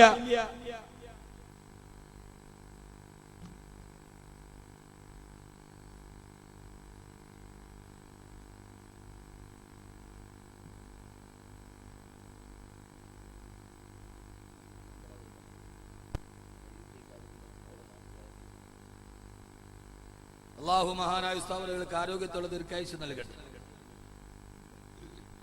എല്ലാവരും അവിടെ തന്നെ ഇരിക്കുക. ഉസ്താദിനെ മുസാഫത്ത് ചെയ്യാൻ പോകരുത്. കാരണം ഉസ്താദ് വളരെ പരിക്ഷീണനാണ്, ഷുഗർ അല്പ ഹൈയാണ്. അല്ലാഹു ആഫിയത്തും ആരോഗ്യമുള്ള ദീർഘായുസ്സ് കൊടുത്ത് അനുഗ്രഹിക്കട്ടെ. അല്ലാഹു സുബ്ഹാനഹു വ തആല എല്ലാവിധ ഐശ്വര്യങ്ങളും അല്ലാഹു നൽകി അനുഗ്രഹിക്കുമാറാകട്ടെ. അല്ലാഹുവിന്റെ വിശുദ്ധമായ ഖുർആൻ ഇതാണ് നമ്മോട് പറഞ്ഞു തന്നത്. എന്താ പറഞ്ഞു തന്നത്? നിങ്ങൾ അങ്ങനെ ചെയ്യാൻ പാടില്ല. വലാ തഖറബൂ മാലൽ യതീമി വലാ തഖറബൂ വലാ തഖ്തുലു നഫ്സല്ലതി ഹറമല്ലാഹു ഇല്ലാ ബിൽ ഹഖി. അല്ലാഹു സുബ്ഹാനഹു വ തആല ബഹുമാനിച്ച ഒരു മനുഷ്യനെ നിങ്ങൾ അകാരണമായി കൊല്ലാൻ പാടില്ല. രാഷ്ട്രീയപരമാകട്ടെ, സാമുദായികപരമാകട്ടെ, രാഷ്ട്രീയപരമാകട്ടെ, നിങ്ങൾ ഒരാൾ അല്ലാഹു ബഹുമാനിച്ചവനാണ്. അതുകൊണ്ട് തന്നെ സമസ്ത കേരള ജമിയത്തുൽ ഉലമയുടെ പ്രഖ്യാപിതമായ നിലപാടെന്താ? തലശ്ശേരിയിലും കൂത്തുപറമ്പിലും കണ്ണൂരിലും രാഷ്ട്രീയമായ സംഘടനത്തിലും സാമുദായിക സംഘടനത്തിലും വിശ്വസിച്ചുപോയ രാഷ്ട്രീയ പാർട്ടിയുടെ കൊടിയുടെ നിറങ്ങൾ മാറിപ്പോകുമ്പോഴും സമസ്ത കേരള ജമിയത്തുൽ ജമിയത്തുൽ നിലപാട് മനുഷ്യൻ ബഹുമാനിക്കപ്പെടേണ്ടവനാണ്. അവൻ അകാരണമായി വധിക്കപ്പെടാൻ പാടില്ല, മനുഷ്യന്റെ രക്തം ഒഴുകാൻ പാടില്ല എന്ന പ്രഖ്യാപിതമായ നിലപാടുമായി സമസ്ത കേരള ജമിയത്തുൽ ഉലമാ സൗഹാർദ്ദത്തിന്റെ തുരുത്തുകൾ തീർത്ത് മുമ്പോട്ട് വന്നു. കണ്ണൂരിന്റെ മറവുകളിൽ കാത്തിരിക്കുന്ന അമ്മയുടെ മുമ്പിലേക്ക്, കണ്ണൂര് നിന്റെ കണ്ണുനീരുണങ്ങുന്നില്ലല്ലോ, കണ്ണൂര് കണ്ണൂര് നിന്റെ കണ്ണുനീരുണങ്ങുന്നില്ലല്ലോ, കണ്ണൂര് രാഷ്ട്രീയമായി കൊല ചെയ്യപ്പെട്ട കഴിഞ്ഞ മാസങ്ങളിൽ എത്ര പേരുടെ ശിരസട്ട കബന്ധങ്ങളാണ് മലയാളത്തിന്റെ മണ്ണിൽ കുമിഞ്ഞുകൂടിയത്. വിവിധ രാഷ്ട്രീയ പാർട്ടിയിൽപ്പെട്ടവർ ഒരുത്തരെ ഇങ്ങോട്ട് കൊന്നാൽ മറ്റൊരുത്തരെ അങ്ങോട്ട് കൊല്ലുക. അവസാനം ഈ മരിച്ചവരുടെ ആത്മാവുകൾ മുഴുവനും ആകാശത്ത് വെച്ചെങ്ങാനും കണ്ടാൽ ആത്മാവുകൾക്ക് പരസ്പരം പറയാനുള്ളത്, നമ്മൾ പിടിച്ച കൊടികൾക്ക് നമ്മുടെ ജീവൻ പോലും രക്ഷിക്കാൻ കഴിഞ്ഞില്ലല്ലോ എന്ന്. കൊല ചെയ്യപ്പെട്ടവരുടെ ആത്മാവുകൾ ലോകത്ത് ആകാശത്ത് വെച്ച് കണ്ടാൽ പരസ്പരം പരിതപിക്കേണ്ട ഒരവസ്ഥയിൽ നമ്മുടെ സാമൂഹിക രംഗങ്ങൾ വല്ലാതെ കലുഷിതമാകുമ്പോ അള്ളാഹുവിന്റെ ഖുർആൻ പറഞ്ഞത് എന്താ? പാടില്ല. മാത്രമല്ല, നിങ്ങൾക്കറിയുമോ, ആദരവായ പ്രവാചകൻ നബി മുഹമ്മദ് മുസ്തഫ, ആദരവായ പ്രവാചകൻ നബി മുഹമ്മദ് മുസ്തഫ സല്ലല്ലാഹു അലൈഹി വസല്ലമ യുദ്ധത്തിന് വേണ്ടി തയ്യാറായി നിൽക്കുന്ന അനുയായികളോട്, നിങ്ങൾ യുദ്ധം അനിവാര്യമായ സാഹചര്യത്തിൽ ചെയ്യേണ്ടി വന്നാലും എതിരാളിയെ കണ്ടുമുട്ടാതിരിക്കണേ, യുദ്ധം ഒഴിവാകണേ എന്ന് പ്രാർത്ഥിച്ചുകൊണ്ട് നിങ്ങൾ യുദ്ധത്തിന് തയ്യാറാവൂ എന്ന് അനിവാര്യമായ പ്രതിരോധത്തിന്റെ പടനിലങ്ങളിലേക്ക് പോകേണ്ടി വന്ന തന്റെ അനുയായികളോട് പറഞ്ഞു കൊടുത്തു ആദരവായ പ്രവാചകൻ നബി മുഹമ്മദ് മുസ്തഫ. ആർക്ക് പറയാൻ കഴിയും? മേനകാ ഗാന്ധി പറയുന്നതിനേക്കാൾ മുമ്പ്, നിങ്ങൾ പോകുന്ന വഴിയിൽ ബലമുള്ള വൃക്ഷങ്ങളുടെ ചുവട്ടിൽ മൂത്രമൊഴിക്കരുത്, കെട്ടിക്കിടക്കുന്ന ജലാശയങ്ങളിൽ മലമൂത്ര വിസർജനം നടത്തരുത്, അന്തരീക്ഷ മലിനീകരണം നിങ്ങൾ നടത്തരുത്. ഞാൻ ചുരുക്കത്തിൽ പറഞ്ഞത്, അള്ളാഹുവിന്റെ ഇസ്ലാം ഏത് എന്നറിയണമെങ്കിൽ, അള്ളാഹുവിന്റെ വിശുദ്ധമായ ഇസ്ലാം ഏത് എന്നറിയണമെങ്കിൽ ഇസ്ലാമിന്റെ ശരീഅത്തിനെ പഠിക്കുക. നടന്നു പോകുന്ന വഴിയിൽ ഒരു യുദ്ധമുണ്ടായാൽ അവിടെ കെട്ടിക്കിടക്കുന്ന വെള്ളത്തിന് മൂത്രമൊഴിക്കാൻ പാടില്ല, ബലം കായ്ക്കുന്ന വൃക്ഷങ്ങളുടെ ചുവട്ടിൽ മൂത്രമൊഴിക്കാൻ പാടില്ല. അത് എത്രയോ ആളുകളുടെ ആഹാരമായി ആമാശയത്തിന് പോകാനുള്ളതാണ് എന്ന് പറഞ്ഞാൽ, സാധാരണഗതിയിൽ നമ്മൾ പറയുന്നത് പോലെ ഒരു ഉറുമ്പിനെ പോലും നോവിക്കരുത് എന്ന് പറഞ്ഞ വിശുദ്ധമായ ഇസ്ലാം, ഇവിടെ മറുപുറത്തിൽ ഹിസ്ബുൽ മുജാഹിദീനോ അല്ലെങ്കിൽ ജിഹാദി സംഘടനകളോ ഐസിസോ ഒന്നും ഇസ്ലാമിന്റെ ലേബലിലല്ല അറിയപ്പെടേണ്ടത് എന്ന് ആവർത്തിച്ചു പറഞ്ഞുകൊണ്ട് തന്നെ ഞാനൊന്ന് ചോദിക്കട്ടെ, എങ്ങനെയാണ് ഇരട്ടമുഖം ഉണ്ടാകുന്നത്? വളരെ പ്രഖ്യാപിതമായി നമ്മൾ മനസ്സിലാക്കേണ്ട ചില ഇരട്ടമുഖങ്ങളുണ്ട്. അതിൽ വളരെ പ്രധാനപ്പെട്ടത് അലഹബാദ് ഹൈക്കോടതിയുടെ ഒരു വിധി. എന്താ? അലഹബാദ് ഹൈക്കോടതിയിൽ മുത്തലാഖ് വന്നപ്പോ അലഹബാദ് ഹൈക്കോടതി വിധി പ്രഖ്യാപിച്ചു. എന്താ വിധി എന്നറിയാവോ? മതകാര്യങ്ങളിൽ കോടതിക്ക് ഇടപെടാതിരിക്കാൻ നിവൃത്തിയില്ല. മുത്തലാഖ് വളരെയേറെ മനുഷ്യത്വരഹിതമാണ്. അലഹബാദ് ഹൈക്കോടതി തിരുവനന്തപുരം അനന്തപത്മനാഭ സ്വാമി ക്ഷേത്രത്തിൽ ചുരിദാറിട്ടുകൊണ്ട് സ്ത്രീകൾ കയറുന്ന വിഷയത്തിൽ കേരള ഹൈക്കോടതിയിൽ കേസ് പോയപ്പോ കേരള ഹൈക്കോടതി പറഞ്ഞതെന്താ? മതകാര്യ വിഷയങ്ങളിൽ കോടതി ഇടപെടേണ്ട കാര്യമില്ല, അതിനകത്ത് പറയാൻ കഴിയില്ല. എങ്ങനെയാണ് ഇന്ത്യ രാജ്യത്തിന്റെ രണ്ട് ഹൈക്കോടതികളിൽ സമാനമായ വിധികളിൽ രണ്ട് സമീപനങ്ങൾ ഉണ്ടാവാനുള്ള കാരണം എന്താണ്? അലഹബാദ് ഹൈക്കോടതി മുത്തലാഖുമായിട്ട് ബന്ധപ്പെട്ട് ക്രൂരമാണ്, പൈശാചികമാണ്, പെണ്ണുങ്ങളുടെ കണ്ണീരൊപ്പണം, അതുകൊണ്ട് ശരീഅത്ത് നിയമങ്ങൾ മാറ്റണം. അലഹബാദ് ഹൈക്കോടതി. കേരള ഹൈക്കോടതിയിൽ അനന്തപത്മനാഭസ്വാമി ക്ഷേത്രത്തിൽ വസ്ത്രവിധാരണത്തിന്റെ കേസ് വന്നപ്പോൾ കേരള ഹൈക്കോടതിയുടെ വിധി, മതത്തിന്റെ നിയമങ്ങളിൽ കോടതി ഇടപെടാൻ പാടില്ല. എങ്ങനെയാണ് ഇത് വന്നത് എന്ന് ചോദിക്കുമ്പോ എന്റെ പ്രിയപ്പെട്ട വാത് പ്രതീക്ഷിച്ചിരിക്കുകയാണെങ്കിൽ അത് അവസാനേ പറ്റൂ. എനിക്ക് വിനീതമായി ചോദിക്കാനുണ്ട്. എന്റെ പ്രിയപ്പെട്ട യുവാക്കളോട്, കുറെ നാളുകളായി IS-ന്റെ പേരും പറഞ്ഞ് ഇസ്ലാമിക സമൂഹത്തെ ഏറ്റവും വലിയ നരാധമന്മാരെന്ന് വാഴ്ത്തിയിരുന്ന IS-ന്റെ തലയെറുക്കുന്ന വീഡിയോകൾ അതൊക്കെ മോർഫിംഗ് ആണ് എന്ന് സോഷ്യൽ മീഡിയ തന്നെ തെളിയിച്ചു കഴിഞ്ഞു. IS-ന്റെ തലവൻ ബഗ്ദാദി, അബൂബക്കർ ബഗ്ദാദി, സൈമൺ എലിയട്ട് എന്ന് പറയുന്ന ജൂതനാണ് എന്ന് തെളിയിക്കപ്പെട്ടു പറഞ്ഞു. IS തലയെറുത്ത് കൊല്ലുന്ന, IS-ന്റെ ആളുകൾ നിരത്തി നിർത്തിയിട്ട് വെടിവെച്ച് കൊല്ലുന്ന വീഡിയോകൾ പറഞ്ഞ് ഇസ്ലാമിക സമൂഹത്തെ തീവ്രവാദികൾ എന്ന് വിളിച്ചവരെ നിങ്ങൾ അറിഞ്ഞോ? ബർമയിലെ രോഹിംഗ്യ മുസ്ലിമീങ്ങളെ മഴത്തിലോട്ട് കയറ്റി വെച്ച് നെഞ്ചിലേക്ക് ആണി തളച്ച് കയറിയ, കൂട്ടം കൂട്ടമായി കെട്ടിയിട്ട് കത്തിക്കരിച്ച് ചാമ്പലാക്കിയ, വിറക് കഷണങ്ങൾ കൂട്ടിവെച്ചിട്ട് അതിന്റെ മുകളിലേക്ക് നിരപരാധികളായ പിഞ്ചു കുഞ്ഞുങ്ങളെ വെച്ച് അവരുടെ തലച്ചോറിൽ തീ ആളിപ്പടരുമ്പോ അവിടെ കൊണ്ട് ഉന്മാദ നൃത്തം ചവിട്ടിയ, അഹിംസയാണെന്ന് മണമെന്ന് പഠിപ്പിച്ച സ്ത്രീബുദ്ധന്റെ അനുയായികൾ, ബുദ്ധമതക്കാർ, ബർമയിലെ നിരപരാധികളായ, നിരായുധരായ, നിരാശ്രയരായ, നിദ്രാവിഹീനരായ ആയിരക്കണക്കിന് ആളുകളെ ശരീരത്തിൽ നിന്ന് കഴുത്തറുത്തു മാറ്റി ആ കഴുത്തു വാളിന്റെ മുകളിൽ വെച്ച് ബുദ്ധമതത്തിന്റെ അടയാളമായ വസ്ത്രം ധരിച്ച് ഉന്മാദനത്തം ചവിട്ടുന്നവരെ എന്തുകൊണ്ട് നിങ്ങൾ പറയുന്നില്ല അത് തീവ്രവാദമാണെന്ന്? എന്തുകൊണ്ട് ലോകത്തിന് മുമ്പിൽ പറയുന്നില്ല? എന്തുകൊണ്ട് ലോകത്തിന് മുമ്പിൽ അറിയിക്കപ്പെടുന്നില്ല? അതിന്റെയൊക്കെ പുറകിലുള്ള രാഷ്ട്രീയമായ കാര്യങ്ങളെ അവലോകനം ചെയ്യാൻ നമുക്ക് കഴിയാത്തത് കൊണ്ടാണ് ഞാൻ പറഞ്ഞത്. മുസ്ലിം സമൂഹത്തെ സംബന്ധിച്ചോളം അവരെ എപ്പോഴും ഒരു ദേശദ്രോഹികളുടെ മുഴയിൽ നിർത്തുക. എന്നാൽ അല്ല സഹോദരങ്ങളെ, ലോകത്തോട് പറഞ്ഞു കൊടുക്കണം ആദരമായ പ്രവാചകൻ നബി മുഹമ്മദ് മുസ്തഫ, ആദരവായ പ്രവാചകൻ നബി മുഹമ്മദ് മുസ്തഫ സല്ലല്ലാഹു അലൈഹി വസല്ലമ ഈ ദീനാണ് പഠിപ്പിച്ചു തന്നത്. വെള്ളം നശിപ്പിക്കരുത്, പരിസ്ഥിതിയെ നിങ്ങൾ നശിപ്പിച്ചു കളയരുത്, എല്ലാ ലോകത്തോടും നിങ്ങൾ നല്ലത് പറയണേ, എല്ലാ നിസ്കാരവും കഴിഞ്ഞിട്ട് നിങ്ങൾ ദുആ ചെയ്യണേ. അല്ലാഹുമ്മ ഇന്നക അന്തസ്സലാം വമിൻകസ്സലാം വഇലൈക യർജുലുസ്സലാം ഹയ്യിനാ റബ്ബനാ ബിസ്സലാം. അല്ലാഹുവേ നീയാണ് സമാധാനം, നിന്നിലേക്കാണ് സമാധാനം, സമാധാനം മടങ്ങുന്നത് നിന്നിലേക്കാണ് തമ്പുരാനെ. അതുകൊണ്ട് ഈ ലോകത്തിന് നീ സമാധാനം നൽകണേ എന്ന് എല്ലാ ദിവസവും അട്ടാംഗ പ്രണാമം നടത്തുമ്പോ ലോകത്തിന്റെ തമ്പുരാനോട് ലോകത്തിന്റെ സമാധാനത്തിന് വേണ്ടി നിങ്ങൾ പ്രാർത്ഥിക്കണേ എന്ന് ലോകത്തോട് പഠിപ്പിച്ചു കൊടുത്ത ആദരവായ പ്രവാചകൻ നബി മുഹമ്മദ് മുസ്തഫ, ആദരവായ പ്രവാചകൻ നബി മുഹമ്മദ് മുസ്തഫ സല്ലല്ലാഹു അലൈഹി വസല്ലമ ആ പ്രവാചകൻ ഈ പരിശുദ്ധമായ ദീനിന്റെ പൂർത്തീകരണത്തിന് വേണ്ടി ഹജ്ജത്തുൽ വിദായിൽ പ്രഭാഷണം നടത്തുകയാ. അല്ലാഹുമ്മ അക്മൽതു ലക്കും ദീനക്കും വഅത്മംതു അലൈക്കും നിഅമതി വറളീതു ലക്കുമുൽ ഇസ്ലാമ ദീനാ. അല്ലാഹുവിന്റെ വിശുദ്ധമായ ഇസ്ലാമിനെ ലോകാവസാനം വരെയുള്ള ജീവിത പദ്ധതിയാക്കി അല്ലാഹു നിങ്ങൾക്ക് പൂർത്തീകരിച്ചു തന്നിരിക്കുകയാ. എന്നതാണ് 23 വർഷക്കാലം ത്യാഗോച്ചരമായി കൊണ്ടുവന്ന അള്ളാഹുവിന്റെ വിശുദ്ധമായ ഇസ്ലാമിനെ ഈ പ്രവാചകത്വത്തിന്റെ അവസാനത്തെ കണിക കയ്യിലേക്ക് മാറിയിട്ട് അള്ളാഹുവിന്റെ റസൂൽ നമ്മളോട് പറഞ്ഞൊരു വാക്കുണ്ട് സഹോദരാ. എന്തിനാണ് സമസ്ത ഇതിന് മുന്നിട്ടിറങ്ങിയത്? പ്രഭാഷണം നടത്തുമ്പോ തറക്തു ഫീകും അംറൈൻ ലൻ തളില്ലു മാ തമസ്സക്തും ബിഹിമാ. 23 വർഷക്കാലത്തെ പ്രബോധനത്തിന്റെ ദൗത്യം നിർവഹിച്ച് ഞാൻ രംഗമൊഴിയുകയാണ്. നിങ്ങളിലേക്ക് 2 കാര്യങ്ങൾ ഞാൻ ഏൽപ്പിച്ചിട്ട് പോവുകയാ. ആ 2 കാര്യങ്ങളെ നിങ്ങളെ ഞാൻ ഏൽപ്പിച്ചിട്ട് പോകുമ്പോ ഇനിയൊരു പ്രവാചകൻ വരാനില്ല, ഇനിയൊരു പ്രബോധനത്തിന്റെ വഴികളിലേക്ക് പ്രവാചകൻ വരില്ല.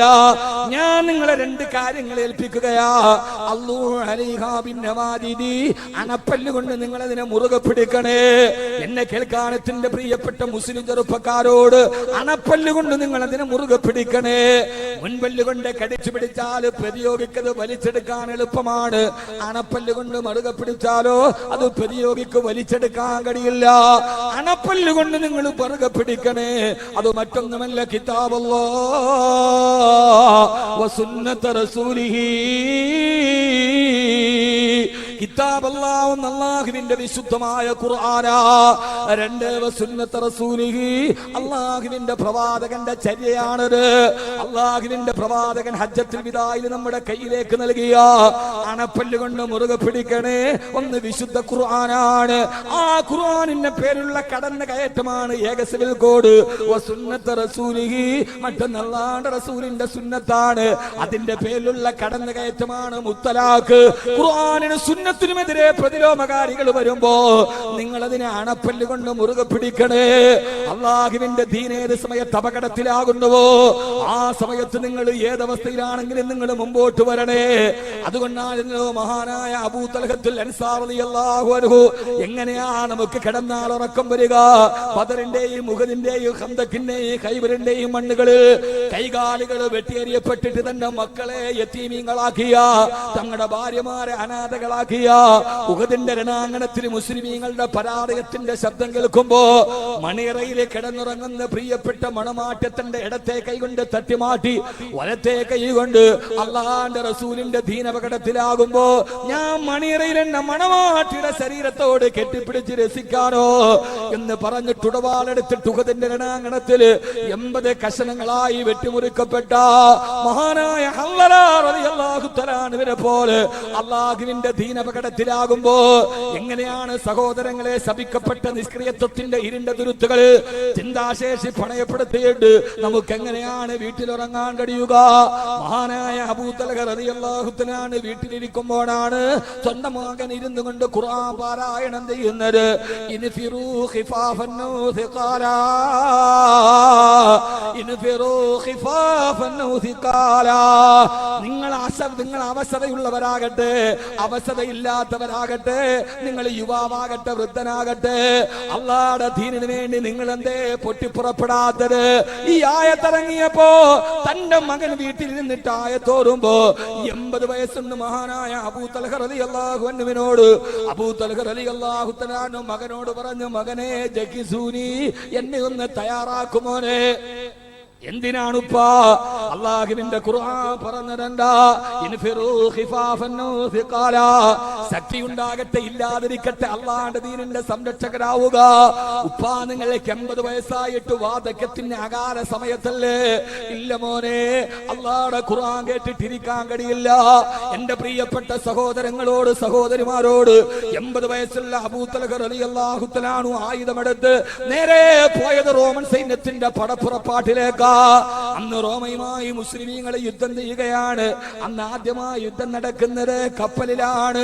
അല്ലാഹുവിന്റെ റസൂൽ നബി മുഹമ്മദ് മുസ്തഫ, ഹബീബായ നബി മുഹമ്മദ് മുസ്തഫ, ഹബീബായ നബി മുഹമ്മദ് മുസ്തഫ സല്ലല്ലാഹു അലൈഹി വസല്ലമയുടെ കാലഘട്ടത്തിലെ രണപ്പറമ്പുകളിൽ പരിശുദ്ധമായ ദീനിന്റെ നിലനിൽപ്പിന് വേണ്ടി പടയോട്ടം നടത്തിയ സഹാബി ആദ്യമായി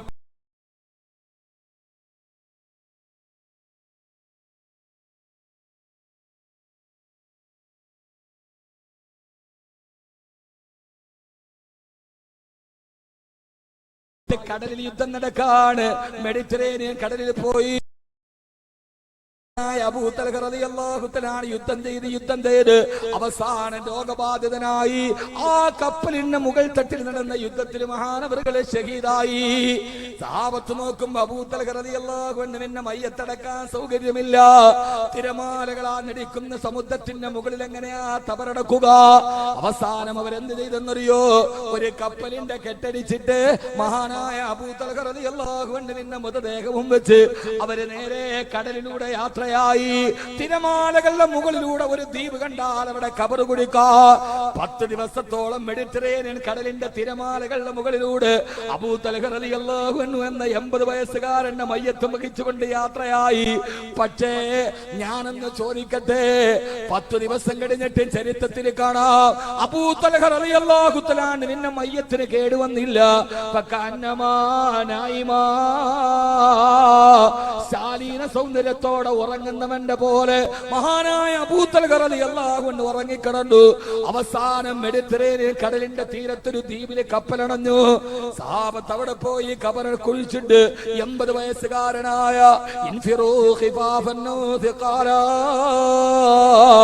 80 വയസ്സുള്ള അബൂ തൽഹ റളിയല്ലാഹു അൻഹുവിന്റെ മയ്യത്ത് ഖബറടക്കി സഹാബത്ത് തിരിച്ചിറങ്ങി. അബൂ തൽഹ റളിയല്ലാഹു അൻഹുവിന്റെ ഖബർ എവിടെയാണ് ചരിത്രത്തിലില്ല. കാരണം സഹാബത്ത് അവിടെ എഴുതി വെച്ചിട്ടില്ല. എവിടെയാണ് എല്ലാ സഹാബത്തിന്റെയും മക്ബറ എവിടെയാണ് ചരിത്രത്തിലുണ്ട്. അബൂ തൽഹ റളിയല്ലാഹു അൻഹുവിന്റെ ഖബർ എവിടെയാണ് ചരിത്രത്തിലില്ല. എന്റെ പ്രിയപ്പെട്ട സഹോദരാ, മെഡിറ്ററേനിയൻ കടലിന്റെ തിരമാലകളുടെ താരാട്ട് പാട്ട് കേട്ട് മെഡിറ്ററേനിയൻ കടലിന്റെ ദ്വീപുകളിൽ എവിടെയോ അബൂ തൽഹ റളിയല്ലാഹു തആല വിശ്രമിക്കുന്നുണ്ട്. അല്ലാഹുവിന്റെ ദീൻ അപകടത്തിലാകുമ്പോൾ വെറുതെ ഇരിക്കുന്നു എന്ന് ആയത്ത് കേട്ടപ്പോ 80ാമത്തെ വയസ്സിൽ ഇറങ്ങി തിരിച്ച സഹാബി. പക്ഷെ ഒരു കാര്യം നാളെ പരലോകത്ത് പടച്ചിറപ്പിന്റെ മുമ്പിൽ ഹാജരാക്കപ്പെടുമ്പോ യൗമ യബഅതുഹുമുല്ലാഹു ജമീആ ഫയുനബ്ബിഉഹും ബിമാ അമിലൂ. പടച്ചിറപ്പിന്റെ മുമ്പിൽ പരലോകത്ത് എഴുന്നേറ്റ് നിൽക്കുമ്പോ ഫയുനബ്ബിഉഹും ബിമാ അമിലൂ, നിന്റെ ദീനിന് വേണ്ടി നീ എന്ത് ചെയ്തെന്ന് ചോദിക്കുമ്പോ അബൂ തൽഹ റളിയല്ലാഹു തആല അവന് പറയാൻ മറുപടി ഉണ്ടാകും. അംദത്തുൽ ഖറാറിന് പറയാൻ മറുപടി ഉണ്ടാകും. അബൂബക്കർ ബിൻ അബീ താലിബിന് പറയാൻ മറുപടി ഉണ്ടാകും. എന്റെ പ്രിയപ്പെട്ട ചെറുപ്പക്കാരോട്, എന്റെ പ്രിയപ്പെട്ട കർമ്മയൗവനത്തോട് സമൂഹത്തോട്, എന്റെ പ്രിയപ്പെട്ട ക്ഷുഭിത യൗവനത്തോട്, എന്റെ പ്രിയപ്പെട്ട ഇസ്ലാമിക സമൂഹത്തിനോട് ജനാധിപത്യ രീതിയുടെ മര്യാദകളെ നിലനിർത്തിക്കൊണ്ട് തന്നെ അള്ളാഹുവിന്റെ ദീനിനു വേണ്ടി നടക്കാൻ, ലോകത്തേത് പ്രതിസന്ധി വന്നാലും ഇസ്ലാമിക സമൂഹം അങ്ങനെ തന്നെയാ. നിങ്ങൾക്കറിയുമല്ലോ, ബർമയിലെ റോഹിംഗ്യയില് ആയിരക്കണക്കിന് ആളുകളെ ബുദ്ധമതക്കാരത്തെ വയറ് കൂട്ടിയിട്ട് അതിന്റെ മുകളിലേക്ക് കത്തിക്കരിച്ച് ചാമ്പലാക്കുമ്പോ അവരുടെ പച്ച ശരീരം കരിയുന്ന രക്തം മുഴുവനും ബോർമയുടെ മ്യാൻമറിന്റെ മണ്ണിലൂടെ അതറി വീശുമ്പോ നൂറുകണക്കിന് നിരപരാധികളെ പിടിച്ചു നിർത്തിയിട്ട് കഴുത്ത് വെട്ടിമാറ്റുമ്പോ ഭീമാകാരമായ വിറക് കഷണങ്ങൾ അടുക്കി വെച്ചിട്ട് അതിലേക്ക് കത്തിക്കരിച്ച് ചാമ്പലാക്കുമ്പോ മോനെ മുസ്ലിമേ, പരീക്ഷണത്തിന്റെ കനൽപദങ്ങളിലൂടെ സഞ്ചരിച്ച സമുദായമാണിത്. ഖുത്തില സഹാബുൽ ഉഖ്ദൂദിൻ നാരി അദാത്തിൽ വഖൂദ്. ഖുർആനിൽ സമൂഹത്തിന്റെ കഥ പറയുന്നുണ്ട്.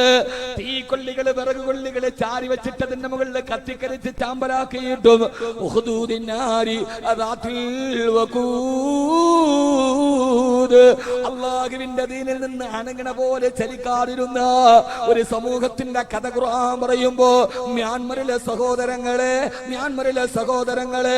അതേ പരീക്ഷണത്തിലേക്ക് 21ാം നൂറ്റാണ്ടില് നോബൽ സമ്മാനം നടന്ന ആങ് സാൻ സൂചി നോബൽ സമ്മാനം വായിച്ചു പഠിക്കാനുള്ളതല്ല, സമാധാനത്തിന്റെ വെള്ളരിപ്രാവെന്ന അപരനാമം പേറിയിട്ട് കഴിഞ്ഞ വർഷം സമാധാനത്തിന്റെ നോബൽ സമ്മാനം വാങ്ങിച്ച ആങ് സാൻ സൂചിയുടെ മൂക്കിന്റെ താടയാണ് 10,000കണക്കിന് ആളുകളെ കൊന്നൊടുക്കിയിട്ട് അരുതേ എന്ന 3 അക്ഷരം പറയാൻ കഴിയാതെ ഭരണാധികാരികൾ നിൽക്കുമ്പോ എന്റെ പ്രിയപ്പെട്ട മുസ്ലിമേ, ബശാറുൽ അസദ് എന്ന് പറയുന്ന ഏകാധിപത്യത്തിന്റെയും സർവാധിപത്യത്തിന്റെയും സ്വേച്ഛാധിപത്യത്തിന്റെയും വംശാധിപത്യത്തിന്റെയും രാജമുറ അലപ്പോയിലെ പാവപ്പെട്ട മുസ്ലിമീങ്ങളെ കൊന്നൊടുക്കുമ്പോ അലപ്പോയിലെ പാവപ്പെട്ട ചെറുപ്പക്കാര് ചോദിക്കുകയാ, ഞങ്ങളുടെ ഭാര്യമാരെ ഞങ്ങൾ കൊന്നൊടുക്കട്ടെയോ, ഞങ്ങളുടെ പെൺമക്കളെ ഞങ്ങൾ കൊന്നൊടുക്കട്ടെയോ?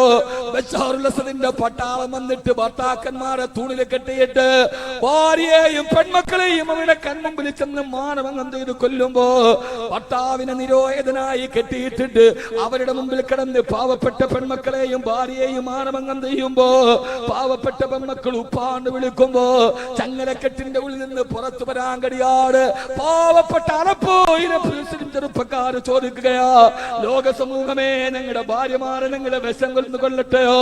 ലോക സമൂഹമേ ഞങ്ങളുടെ പെൺമക്കളെ ഞങ്ങൾ കുഴിച്ചു മൂടട്ടെയോ? എന്റെ പ്രിയപ്പെട്ട ചെറുപ്പക്കാരാ, അലപ്പോയിലെ പാവപ്പെട്ടവന്റെ നിലവിളി വരുമ്പോ, സിറിയയിലെ പാവപ്പെട്ട നിലവിളി വരുമ്പോ വമാലക്കും ലാ തുഖാതിലൂന ഫീ സബീലില്ലാഹ് വൽ മുസ്തലഅഫീന മിനർ റിജാലി വൻ നിസാഇ വൽ വിൽദാൻ. പാവപ്പെട്ട സ്ത്രീകളും പാവപ്പെട്ട കുട്ടികളും നിലവിളിക്കുമ്പോ ഈ ജനാധിപത്യ രാഷ്ട്രത്തിൽ ജീവിക്കുന്ന നാം സുബഹിക്ക് പള്ളിയിൽ കയറിയിട്ട് നാസിലത്തിന്റെ കുനൂത്തോറിയിട്ട് അല്ലാഹുവേ അല്ലാഹു മൻസുർ ഇഖ്വാനനാ അല്ലാഹുമ്മ അൻസുർ ഇഖ്വാനനാ, ഞങ്ങളുടെ സഹോദരങ്ങളെ സഹായിക്കണേ എന്ന് പറയാനുള്ള ബാധ്യത നമുക്കില്ലേ? ആ ബാധ്യത നമുക്കില്ലേ? ഇസ്ലാമിക ശരീഅത്തിന്റെ കാവൽക്കാരായി, ഇസ്ലാമിക ശരീഅത്തിന്റെ ധാർമ്മിക വിപ്ലവത്തിന്റെ അടയാളങ്ങളായി എന്റെ പ്രിയപ്പെട്ട സഹോദരാ, എന്തുകൊണ്ടാണ് നമ്മുടെ നിഷ്ക്രിയത്വം നമ്മളെ ഇങ്ങനെ ബാധിക്കുന്നത്? ഈ നിഷ്ക്രിയത്വത്തിലേക്ക് ഇസ്ലാമിനെ എന്തുകൊണ്ടാണ് നമ്മൾ അടുത്തറിയാത്തത്? എന്തുകൊണ്ട് നമ്മൾ അതിന് പുറകിൽ നിൽക്കാൻ കഴിയുന്നില്ല എന്നത് പ്രസക്തമായൊരു ചോദ്യമാണ്. അള്ളാഹു നമ്മൾ അവിടെ എത്തിക്കുമാറാകട്ടെ. അതുകൊണ്ട് നമ്മെ സംബന്ധിച്ചിടത്തോളം ഒരു ജനാധിപത്യ രാഷ്ട്രത്തിന്റെ മുഴുവൻ സംവിധാനങ്ങളെയും അംഗീകരിച്ചുകൊണ്ട് തന്നെ നമ്മുടെ ശരീരത്തിനെ നിലനിർത്താൻ കഴിയുക, നമ്മുടെ സഹോദരങ്ങളുടെ സങ്കടങ്ങളിൽ പങ്കാളിയാവുക എന്നതൊരു മുസ്ലിമിന്റെ ബാധ്യതയാണ്. ആ ബാധ്യത നിർവഹിക്കാൻ നമുക്ക് കഴിയാത്തിടത്തോളം കാലം നമ്മളാരും ومن أحسن قولا ممن دعا إلى الله وعمل صالحا وقال إنني من المسلمين. ഞാനൊരു മുസ്ലിമാണ് എന്ന് പറയാൻ നമുക്ക് കഴിയില്ല. അല്ലാഹു സുബ്ഹാനഹു വ തആല നമ്മുടെ ആ വിശ്വാസത്തെ അല്ലാഹു നിലനിർത്തി തരട്ടെ, വിശ്വാസത്തെ നിലനിർത്തി തരട്ടെ. ഇതാണ് ഒരു മുസ്ലിമിന്റെ ആദർശം. അവന്റെ ശരീഅത്ത്പരമായ കർമ്മങ്ങളിൽ പൂർണ്ണമായി വിധേയത്വം പുലർത്തുന്നതിനോടൊപ്പം തന്നെ ഒരു മനുഷ്യത്വത്തിന്റെ നിലപാടുകളെ അംഗീകരിക്കാൻ കഴിയുന്ന. അതുകൊണ്ടാണ് സുഷമ സ്വരാജിനോട് സൽമാൻ എന്റെ വൃക്ക തരട്ടെ എന്ന് ചോദിച്ചത്.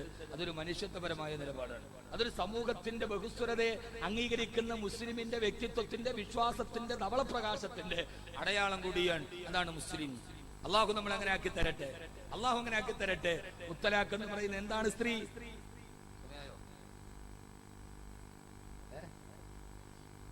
എന്താണ്? ഇങ്ങോട്ട് നോക്കി എന്താണ് സ്ത്രീ? ലെങ്കൻസ് എന്ന് പറയുന്ന നമ്മുടെ നിയമ വിദ്യാർത്ഥികൾ നിയമപടി പരീക്ഷയ്ക്ക് വേണ്ടി പോകുന്ന ഒരു സ്ഥാപനമുണ്ട് ലെങ്കൻസ്. അവിടെ എബ്രഹാം ലിങ്കന്റെ ചുവരിൽ എബ്രഹാം ലിങ്കന്റെ ചിത്രമുണ്ട്, അവിടെ കെന്നഡിയുടെ ചിത്രമുണ്ട്, അവിടെ ലെനിന്റെ ചിത്രമുണ്ട്, അവിടെ കാറൽ മാർക്സിന്റെ ചിത്രമുണ്ട്. അതിന്റെ മറുഭാഗത്തൊരു ചിത്രമില്ലാതെ ഒരു കോളം മാറ്റിയിട്ടിട്ടുണ്ട്. അവിടെ ഇരിക്കുന്ന ആൾക്ക് ചിത്രമില്ല, പക്ഷെ ചിത്രമുണ്ട്. ആ ചിത്രം മുസ്തഫ നമ്മുടെ ഹൃദയത്തിന്റെ ഉള്ളിൽ ജീവിച്ചിരിക്കുന്ന ഉന്നതനായ പ്രവാചകൻ നബി മുഹമ്മദ് മുസ്തഫ സല്ലല്ലാഹു അലൈഹി വസല്ലമയുടെ ചിത്രമില്ലാത്ത കോളത്തിന്റെ താഴെ എഴുതി വെച്ചിട്ടുണ്ട്, ഇദ്ദേഹത്തിന്റെ ഭരണകാലഘട്ടങ്ങളിൽ സ്ത്രീ ആദരിക്കപ്പെട്ടിരുന്നു. ഇദ്ദേഹത്തിന്റെ ഭരണകാലഘട്ടങ്ങളിൽ സ്ത്രീ യാതൊരുവിധ തുണയുമില്ലാതെ പാതിരാത്രിയിൽ സന്യാ മുതൽ ഹളറമൗത്ത് വരെ സഞ്ചരിച്ചിരുന്നു. ആ ചിത്രമില്ലാത്ത കോളത്തിന്റെ മുകളിൽ മനുഷ്യരുടെ ആശികങ്ങളുടെ ഹൃദയത്തിലിരിക്കുന്ന ചിത്രമാണ് ഹബീബായ നബി മുഹമ്മദ് മുസ്തഫ. ഞാനൊരു പാണ്ഡിത്യം പറയല്ല, ആലിക്കുട്ടി ഉസ്താദിനെ പോലെ ബഹുഭാഷാ പണ്ഡിതന്മാരിരിക്കുന്ന ഒരു സദസ്സിൽ ഞാനൊരു പാണ്ഡിത്യം പറയല്ല.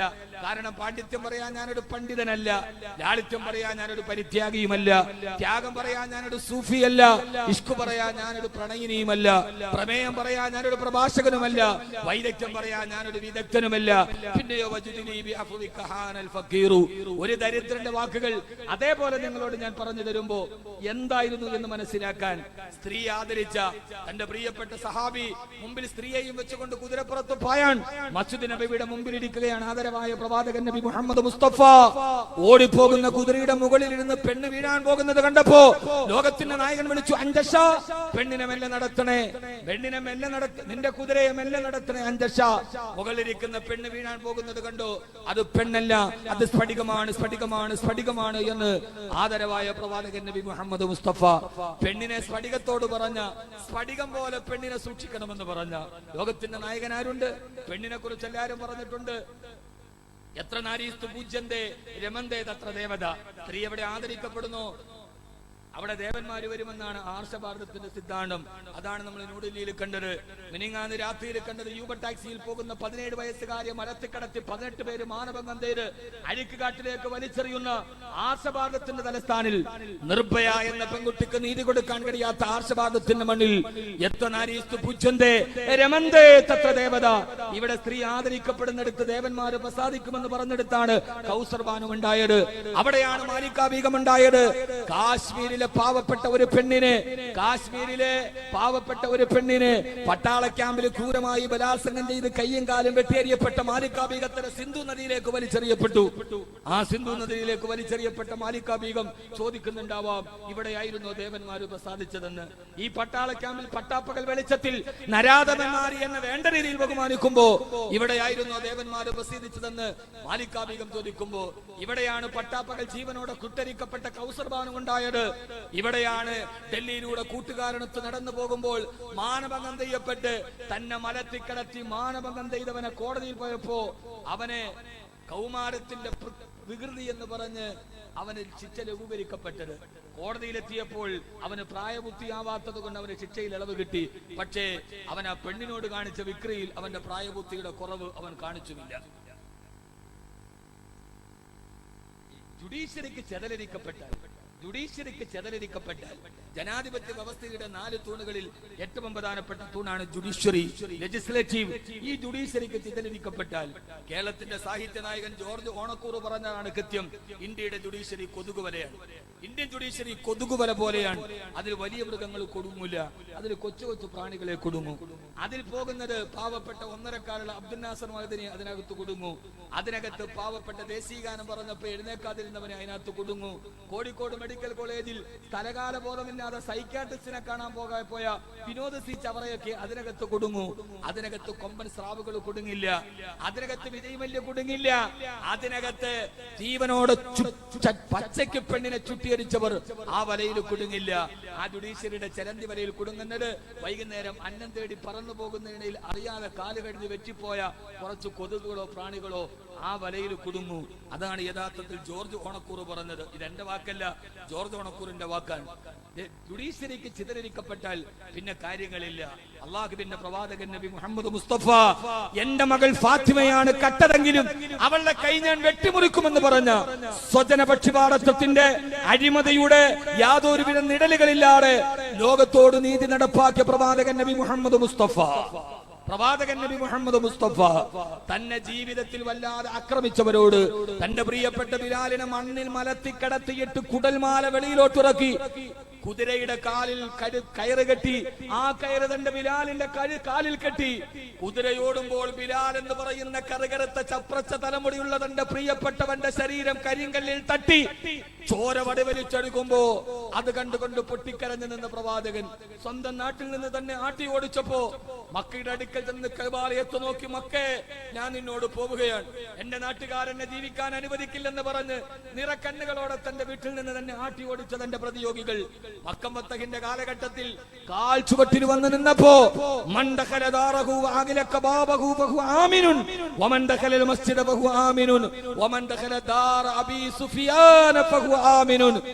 ആരൊക്കെ പള്ളിയിൽ കയറി വാതിലടച്ചു അവന് ഞാൻ അഭയം നൽകുന്നു.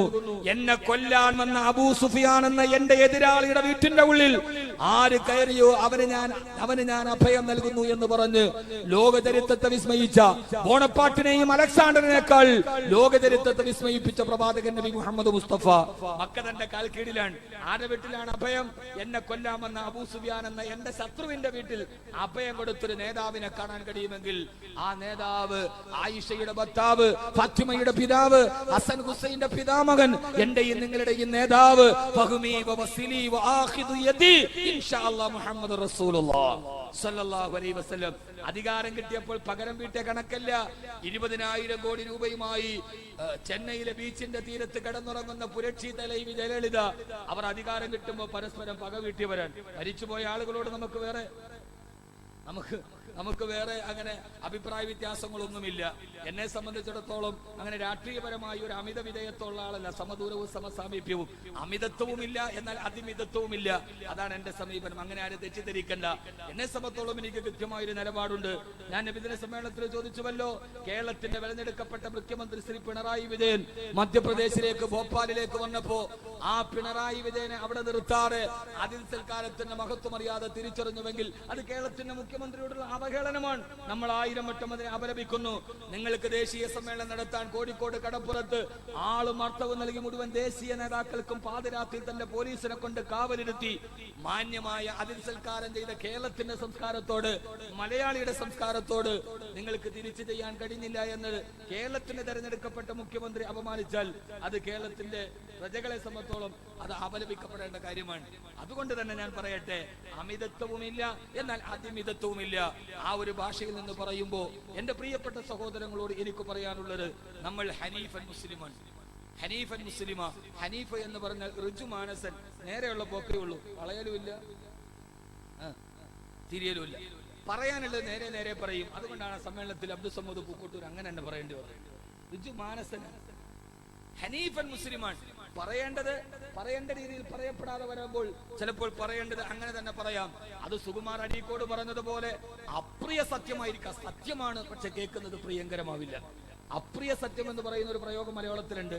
സത്യമാണ്, പക്ഷെ കേൾക്കുന്നത് പ്രിയമാവുകയില്ല. അങ്ങനെ ചില അപ്രിയ സത്യങ്ങൾ പറയേണ്ടി വരുമ്പോഴാണ് സമസ്ത കേരള ജമിയത്തുൽ ഉലമ 90 ആണ്ട് കഴിഞ്ഞിട്ടും ഇന്നും കേരളത്തിന്റെ ആത്മീയ, സാമൂഹിക, സാംസ്കാരിക മണ്ഡലങ്ങളിൽ ഒരു പ്രജ്വല പ്രതിഭയായി നിൽക്കുന്നെങ്കിൽ അത് ഹനീഫൻ മുസ്ലിമ എന്ന് പറയുന്ന ഒരു കൂട്ടാളികളുടെ കൂട്ടാളമാണ്. അള്ളാഹു അങ്ങനെ തന്നെ നിലനിൽക്കാൻ തൗഫീഖ് നൽകി അനുഗ്രഹിക്കുമാറാകട്ടെ. അതുകൊണ്ട് എന്റെ പ്രിയപ്പെട്ട സഹോദരങ്ങളോട്, സഹോദരിമാരോട് എനിക്ക് പറയാനുള്ളത്, ശരീഅത്ത് എന്ന് പറയുന്നത് അള്ളാഹുവിന്റെ പ്രവാചകൻ പഠിപ്പിച്ചെന്നൊരു മാതൃകയാണ്. മുത്തലാഖ് പെണ്ണിനെ ആദരിക്കാൻ പഠിപ്പിച്ച, ആരാണ് പെണ്ണ് എന്ന് പറഞ്ഞു കൊടുത്ത, ലോകത്തിന്റെ മുഴുവൻ തിരക്കുകളുള്ളപ്പോഴും ഹബീബായ നബി മുഹമ്മദ് മുസ്തഫ ഒറ്റ ഹദീസ് പറഞ്ഞ് ഞാൻ അവസാനിപ്പിക്കാൻ.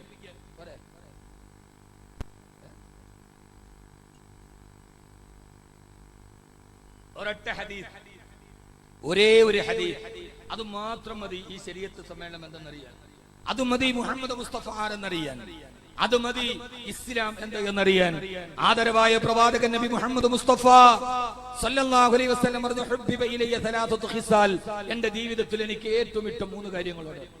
എന്റെ ജീവിതത്തിൽ, എന്റെ ജീവിതാഭിലാഷം, എന്റെ ജീവിതാഭിലാഷം 3 കാര്യങ്ങളാണ്. ഇത് മാത്രം മനസ്സിലാക്കിയിട്ട് ഇൻഷാ അല്ലാഹ് നമുക്കൊന്ന് പിരിയാം. എന്താ 3 കാര്യം? യഥാർത്ഥത്തിൽ ഇതാണ് the message of prophet Muhammad സല്ലല്ലാഹു അലൈഹി വസല്ലം. ഹബീബായ റസൂലുള്ളാഹി സ്വല്ലല്ലാഹി അലൈഹി വസല്ലം നമുക്കെന്ന മെസ്സേജ് ഇതാണ്. ഈ 3 കാര്യങ്ങൾ ജീവിതത്തിൽ നിട്ടയുണ്ടാക്കിയാൽ ഇൻഷാ അല്ലാഹ് നമുക്കൊരു നല്ല മുസ്ലിമായി ജീവിക്കാൻ കഴിയും. അല്ലാഹു തൗഫീഖ് നൽകട്ടെ. ആമീൻ പറച്ചന്മാരെ, ഞാൻ ആ വാളിന്റെ ശൈലിയിലോട്ട് പോകാത്താണ് മനഃപൂർവ്വം. യഥാർത്ഥത്തിൽ എനിക്കിഷ്ടം വാളല്ല, എനിക്ക് ഈ പ്രസംഗം ഇഷ്ടം. എനിക്ക് വാളല്ല ഇഷ്ടം, പിന്നെ ഞാൻ അങ്ങനെ ഒരു വാളനായിരുന്നുള്ളൂ. ഞാനിപ്പോ മറ്റന്നാളിന് 25-ാം തീയതി ക്രിസ്മസിന് പ്രസംഗിക്കുന്നുണ്ട്. ആയൂര് 31 ഇടവകകളുടെ സംയുക്ത ക്രിസ്മസ് ആഘോഷമാണ്. അതിന്റെ മുഖ്യപ്രഭാഷണം ഖാനാർ അഹമ്മദ് കബീർ വാക്ക്, ഫിലിപ്പോസ് മാർ ക്രിസ്റ്റോസ് മെത്രാപ്പോലീത്തല്ല. അതെന്തുകൊണ്ടെന്നറിയോ? ഞാൻ ഈ പൊതുസമൂഹത്തിൽ സ്വീകരിക്കുന്ന എന്റെ നിലപാടുകളുടെ ഭാഗമാണ്.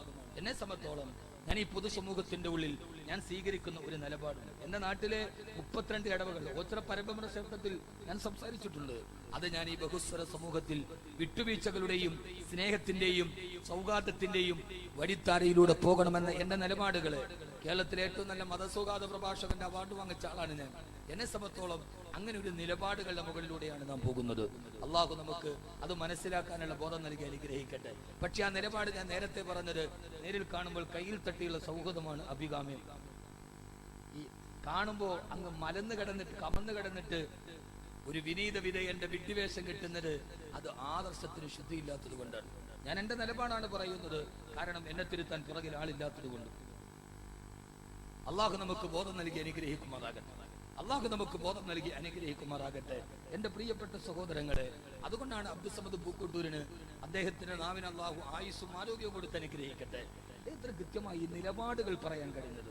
ആ നിലപാടുകളിൽ വളവില്ല, ആ നിലപാടുകളിൽ യാതൊരുവിധ ചാറ്റവും ചാഞ്ചാട്ടവുമില്ല. എന്തെങ്കിലും ആളുകളുടെ മുമ്പിൽ തന്റെ മുമ്പിൽ ആനുകൂല്യങ്ങൾ പ്രതീക്ഷിച്ചിട്ട് ചായവും ചമൽക്കാരവും ചേർത്ത് സമോദായകമായി സുന്ദരമായി അവതരിപ്പിക്കുക എന്ന കപടതയുടെ മുഖവുമില്ല.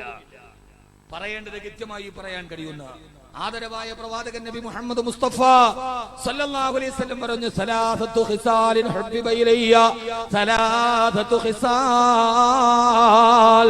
എന്റെ ജീവിതത്തിൽ എന്റെ ഹൃദയത്തിൽ എനിക്ക് ഏറ്റവും ഇഷ്ടം 3 കാര്യങ്ങളോടാണ്. ഒന്ന് അത്തീബു, സുഗന്ധത്തോടാണ്. സുഗന്ധം ഇഷ്ടപ്പെട്ടിരുന്നു നബി മുഹമ്മദ് മുസ്തഫ. ജീവിതം സുഗന്ധമാണെന്ന് ലോകത്തോട് പറഞ്ഞു കൊടുക്കാൻ. ദുർഗന്ധമില്ല, അകത്തുമില്ല, പുറത്തുമില്ല, പുറത്തുമില്ല, താടയില്ല, അനന്തര ില്ല, ബാഹ്യങ്ങളിലില്ല, എല്ലാ സുഗന്ധമാണ്, സുഗന്ധമാണ്, സുഗന്ധമാണ്. എന്റെ ജീവിതത്തിൽ എനിക്ക് ഏറ്റവും ഇഷ്ടവും സുഗന്ധത്തോടാണെന്ന് ഹബീബായ നബി മുഹമ്മദ് മുസ്തഫ സല്ലല്ലാഹു അലൈഹി വസല്ലം. അള്ളാഹുവിന്റെ റസൂലിന് എനിക്ക് ആദ്യം ഏറ്റവും ഇഷ്ടപ്പെട്ടത് അത്തറാണ്, സുഗന്ധം. എത്ര പേരെ അത്തറുണ്ട്? ഒന്ന് കൈവക്കി. അത്തർ പോക്കറ്റുമേയുള്ളവരൊന്ന് കൈവക്കി. എന്റെ പോക്കറ്റ് ഇല്ല, വണ്ടിയിലുണ്ട്. ഉസ്താദെ പോക്കറ്റ് ഇടാവുന്ന പോക്കറ്റൊക്കെ ഹറാബാകുന്നുണ്ട്. എന്റെ വണ്ടിയിൽ ഇരിപ്പുണ്ട്, അവിടെ ഇരിക്കും. എന്റെ വണ്ടിയിലുണ്ട്. അത് വന്ന വഴിക്ക് എയർപോർട്ടിൽ നിന്ന് ഡ്യൂട്ടി ഫ്രീ കിട്ടിയതായിരിക്കും. അതൊരു സുന്നത്താണ്. നോക്ക്, ഇത് വെറുതെ പറയുന്നില്ല. അത്തർ എന്ന് പറഞ്ഞാൽ എന്റെ വാതിന് അത്ര കച്ചവടത്തിന് വന്ന ആൾക്ക് ലാഭം കിട്ടാനല്ല.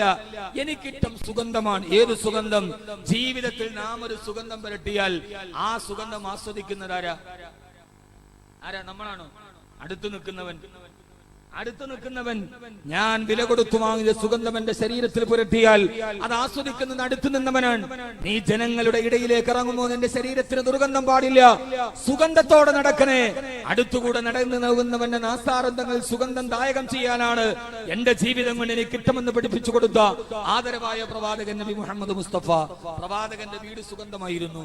അള്ളാഹുവിന്റെ പ്രവാചകന്റെ വീടിന്റെ ഉള്ളിൽ സുഗന്ധമായിരുന്നു. അസ്മാ റളിയല്ലാഹു തആല അൻഹ ഹബീബായ നബി തങ്ങൾ വീട്ടിലേക്ക് വരുമ്പോ അസ്മാ റളിയല്ലാഹു തആല അൻഹ തന്റെ വീടിന്റെ ചുവര് മുഴുവനും സുഗന്ധം പൂശുമായിരുന്നു. അല്ലാഹുവിന്റെ റസൂലിന് സുഗന്ധം ഇഷ്ടമാണ്. പ്രവാചകന്റെ വീടിന്റെ ഉള്ളു സുഗന്ധമാണ്. ഇന്ന് നമ്മുടെ വീടിന്റെ ഉള്ളിൽ ദുർഗന്ധം കടന്നുകൂടിയിട്ടുണ്ട്.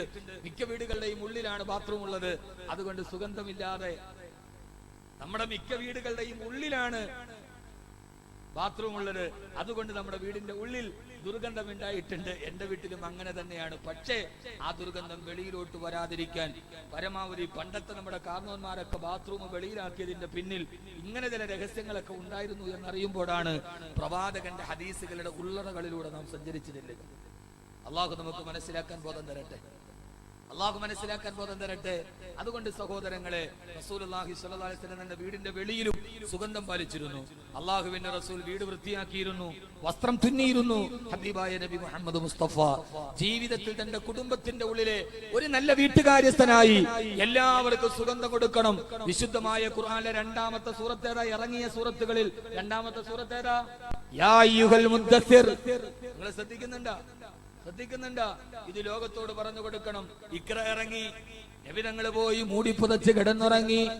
രണ്ടാമത്തെ സൂറത്തിറങ്ങി യാ അയ്യുഹൽ മുദ്ദസ്സിർ ഖും ഫഅൻദിർ വറബ്ബക ഫകബ്ബിർ വസിയാബക ഫതഹിർ. പുതപ്പ് മൂടിക്കിടക്കുന്ന നബിയെ, എഴുന്നേക്ക് നബിയെ, ഏകനായ അള്ളാഹുവിനെ കുറിച്ച് ജനങ്ങളോട് പ്രബോധനം നടത്തി നബിയെ. ജനങ്ങളുടെ ഇടയിലേക്ക് ഇറങ്ങി ചെല്ലുമ്പോ വസിയാബക ഫതഹിർ, അങ്ങയുടെ വസ്ത്രത്തിന് ശുദ്ധി വേണേ നബിയെ. രണ്ടാമത്തെ സൂറത്ത് നരകത്തെ കുറിച്ചല്ല, മീസാനെ കുറിച്ചല്ല, സിറാത്തിനെ കുറിച്ചല്ല. ഒരു ബഹുസ്വര സമൂഹത്തിൽ നിങ്ങൾ ജീവിച്ചിരിക്കുമ്പോ വസിയാബക ഫതഹിർ, നിങ്ങളുടെ വസ്ത്രത്തിന് ശുദ്ധി വേണം. മുഷിഞ്ഞ വസ്ത്രം ഇട്ടുകൊണ്ട് പോയാൽ ബാക്കിയുള്ള ആളുകൾക്ക് ബുദ്ധിമുട്ടുണ്ടാവും. നീ ഒരു സമൂഹത്തിൽ ജീവിക്കുന്നവനാണ്. സമൂഹത്തിന്റെ ഉള്ളിലെ മുഴുവൻ നിയമങ്ങളോടും താതാത്മ്യം പ്രാപിച്ച് ജീവിക്കാനാണ് ഖുർആൻ പഠിപ്പിച്ചത്. അല്ലാതെ അങ്ങനെ യമനിൽ പോയി ആടുമേക്കാനല്ല. ആടുമേക്കൽ ഇസ്ലാമിന്റെ അല്ല. സമൂഹത്തിൽ നിന്ന് ഒഴിഞ്ഞു മാറി ആത്മീയതയുടെ കപട ആത്മീയവാദത്തിന് അപ്പോസ്തലന്മാരായി ആട്ടിൻപുറങ്ങളിൽ പോലും ജോലി ചെയ്യാനല്ല ഖുർആൻ പഠിപ്പിച്ചത്. നീ ഒരു ബഹുസ്വര സമൂഹത്തിൽ ഇറങ്ങുമ്പോ മാന്യമായ വസ്ത്രം ധരിക്കണം.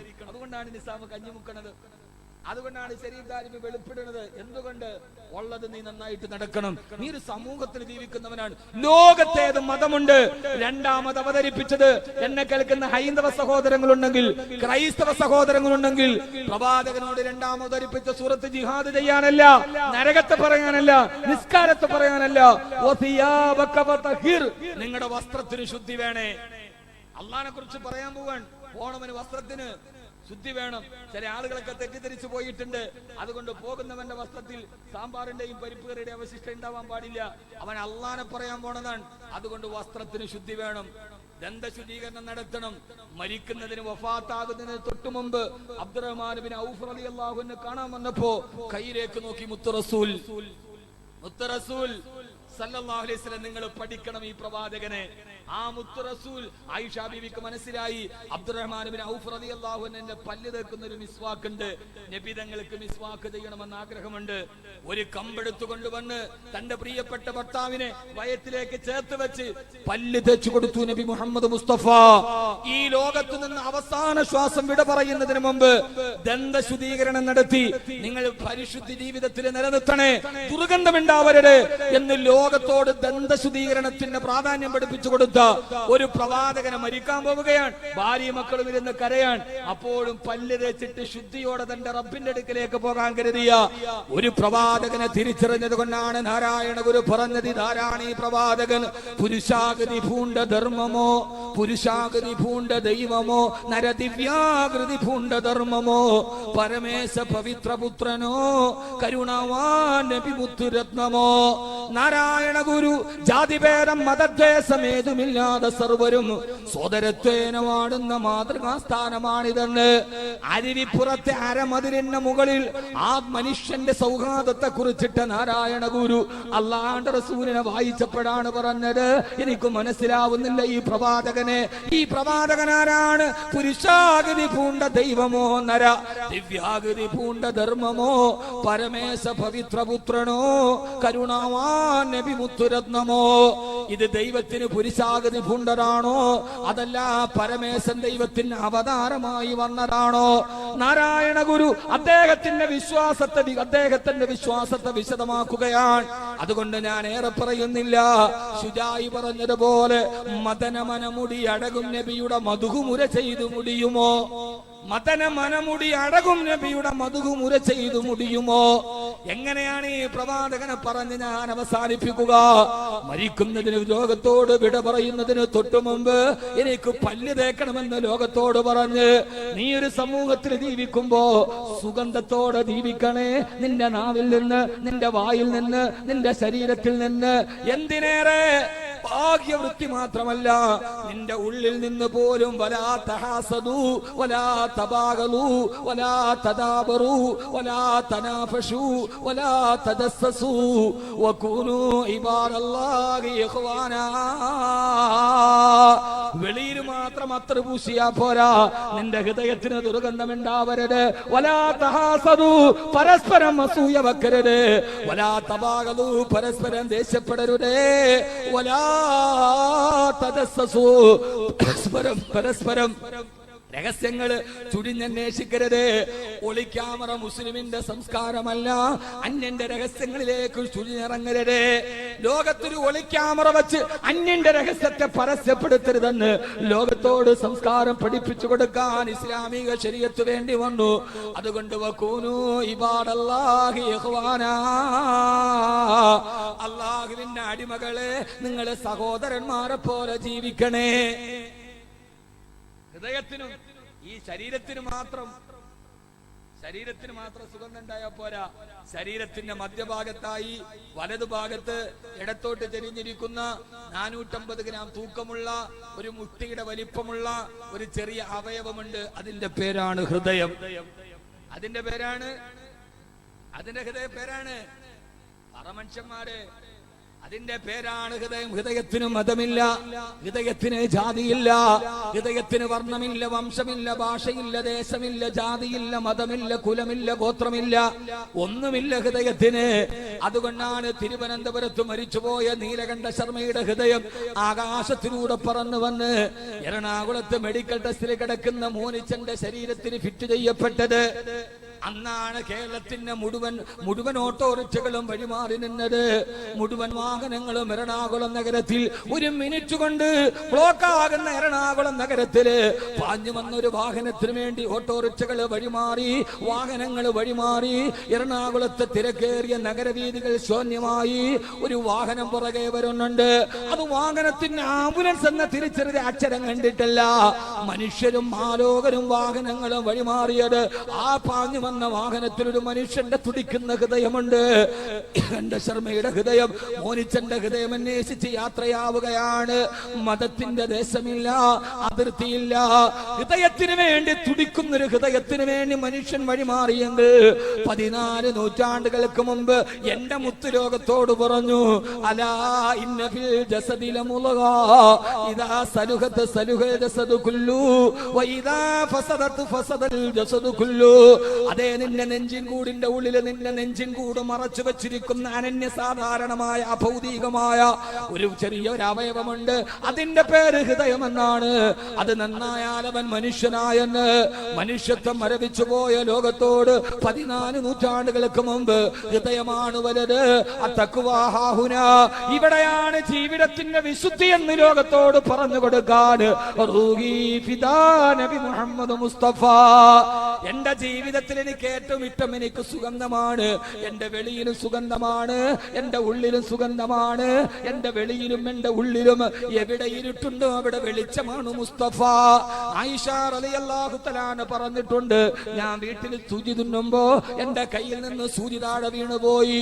കൂരാക്കൂരിട്ടിൽ സൂചി പരതിയപ്പോ സൂചി എന്റെ കയ്യിൽ തുളച്ചു കയറി. വേദന കടിച്ചമത്ത് ഞാൻ ഇരിക്കുമ്പോഴാണ് എന്റെ കൂരാക്കൂരിട്ട് നിറഞ്ഞ വീട്ടിലേക്ക് എന്റെ ഭർത്താവ് കടന്നു വന്നത്. എന്റെ ഭർത്താവ് വന്നപ്പോ അവിടുത്തെ വിരലിന്റെ വെളിച്ചം കൊണ്ട് എന്റെ വീട് മുഴുവനും പ്രകാശമായി. സഹോദരിമാരെ, ആരാ പറയുന്നത്? ആയിഷ ബീവിയുടെ കുറിപ്പാണ്. ഇത് ആൻ ഫ്രാങ്കിന്റേതല്ല, ഇത് മദർ തെരേസയുടേതല്ല, ഇത് ഇവോൺ റിഡ്ലിയുടേതല്ല. ഒരു ഭാര്യ പറയുന്നു, എന്റെ വീട്ടിലെ ഇരുട്ടുമാനാൻ എന്നെ മുസ്തഫ മതിയായിരുന്നു സല്ലല്ലാഹു അലൈഹി വസല്ലം. അല്ലാഹുവിന്റെ റസൂൽ വന്നപ്പോ അവിടുത്തെ വിരലിന്റെ വെളിച്ചത്തിൽ ഞാൻ എന്റെ സൂചി കണ്ടെടുത്തു എന്ന്.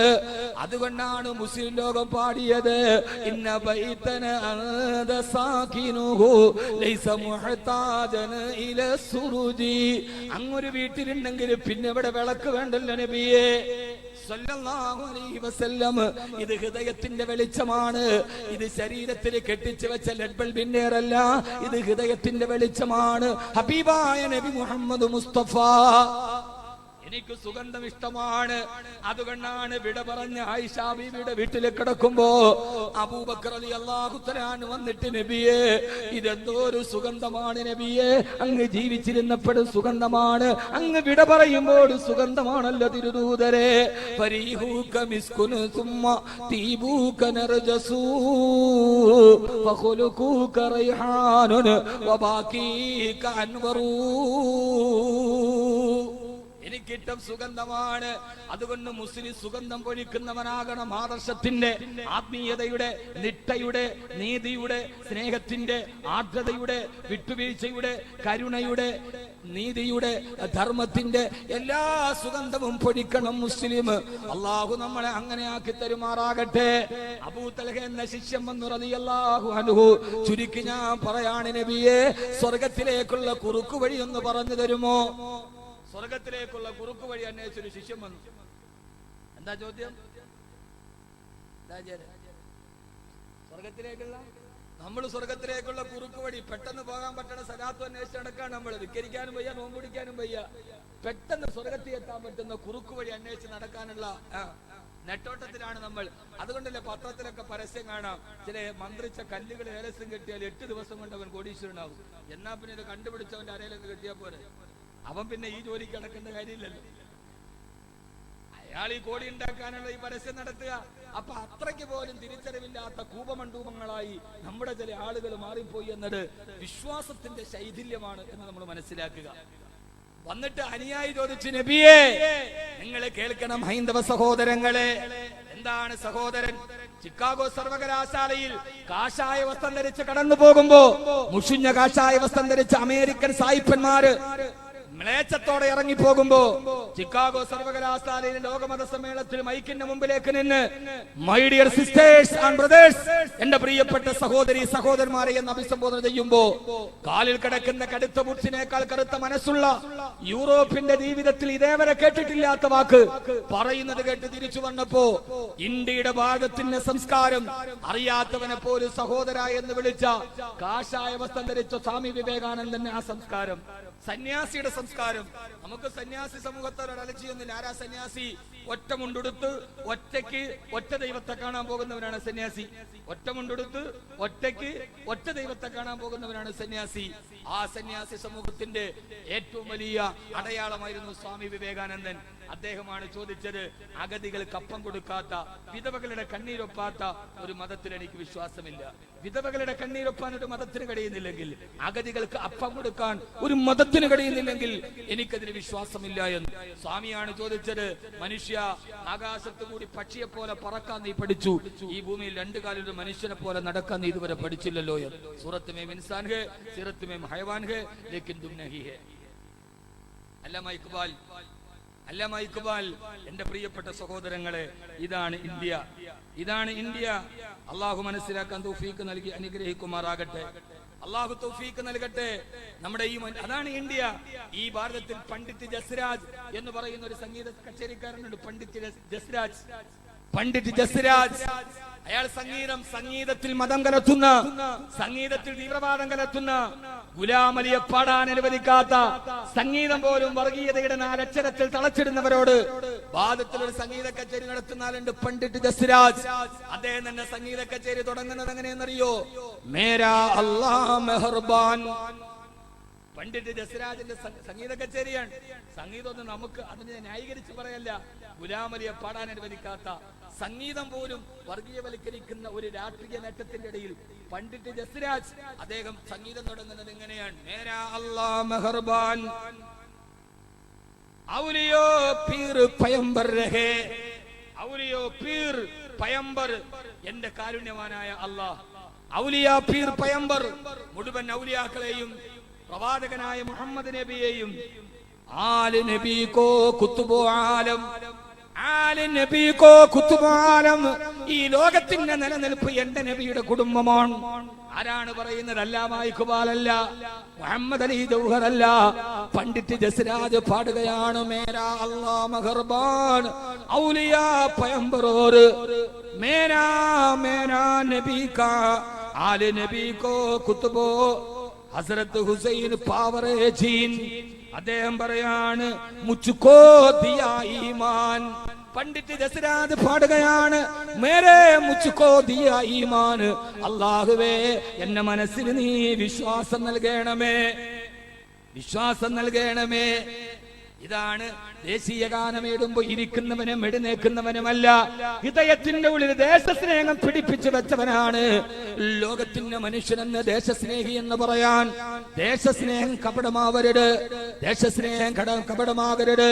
അതിർത്തി കടന്ന് ആർത്തിലംബിച്ചു വരുന്ന 1000 അസുരന്മാരുടെ ആയിരങ്ങളോട് അതിർത്തി കാക്കാൻ അവര് കുരു തക്ബീർ എന്ന് വിളിക്കുമ്പോ അല്ലാഹു അക്ബർ എന്ന് പറഞ്ഞ് നെഞ്ച് വിരിച്ചു കൊടുത്തിട്ട് പാകിസ്ഥാൻ പട്ടാളക്കാരുടെ മുമ്പിൽ ഇന്ത്യയുടെ അതിർത്തി കാക്കാൻ നെഞ്ച് വിരിച്ചു നിന്ന ഒരു പാവപ്പെട്ട ചെറുപ്പക്കാരന്റെ പിതാവിന് ബീഫ് കടിച്ചെന്ന് പറഞ്ഞ് ഇടികട്ട കൊണ്ട് ചുട്ടിക കൊണ്ട് അടിച്ചും ഇടിച്ചും കൊല്ലുമ്പോ ആ പാവപ്പെട്ട പിതാവ് ജനിപ്പിച്ച മകന് ഇന്ത്യയുടെ ശിരോഭാഗത്ത് അതിർത്തിക്ക് കാവല് നിൽക്കുകയായിരുന്നു.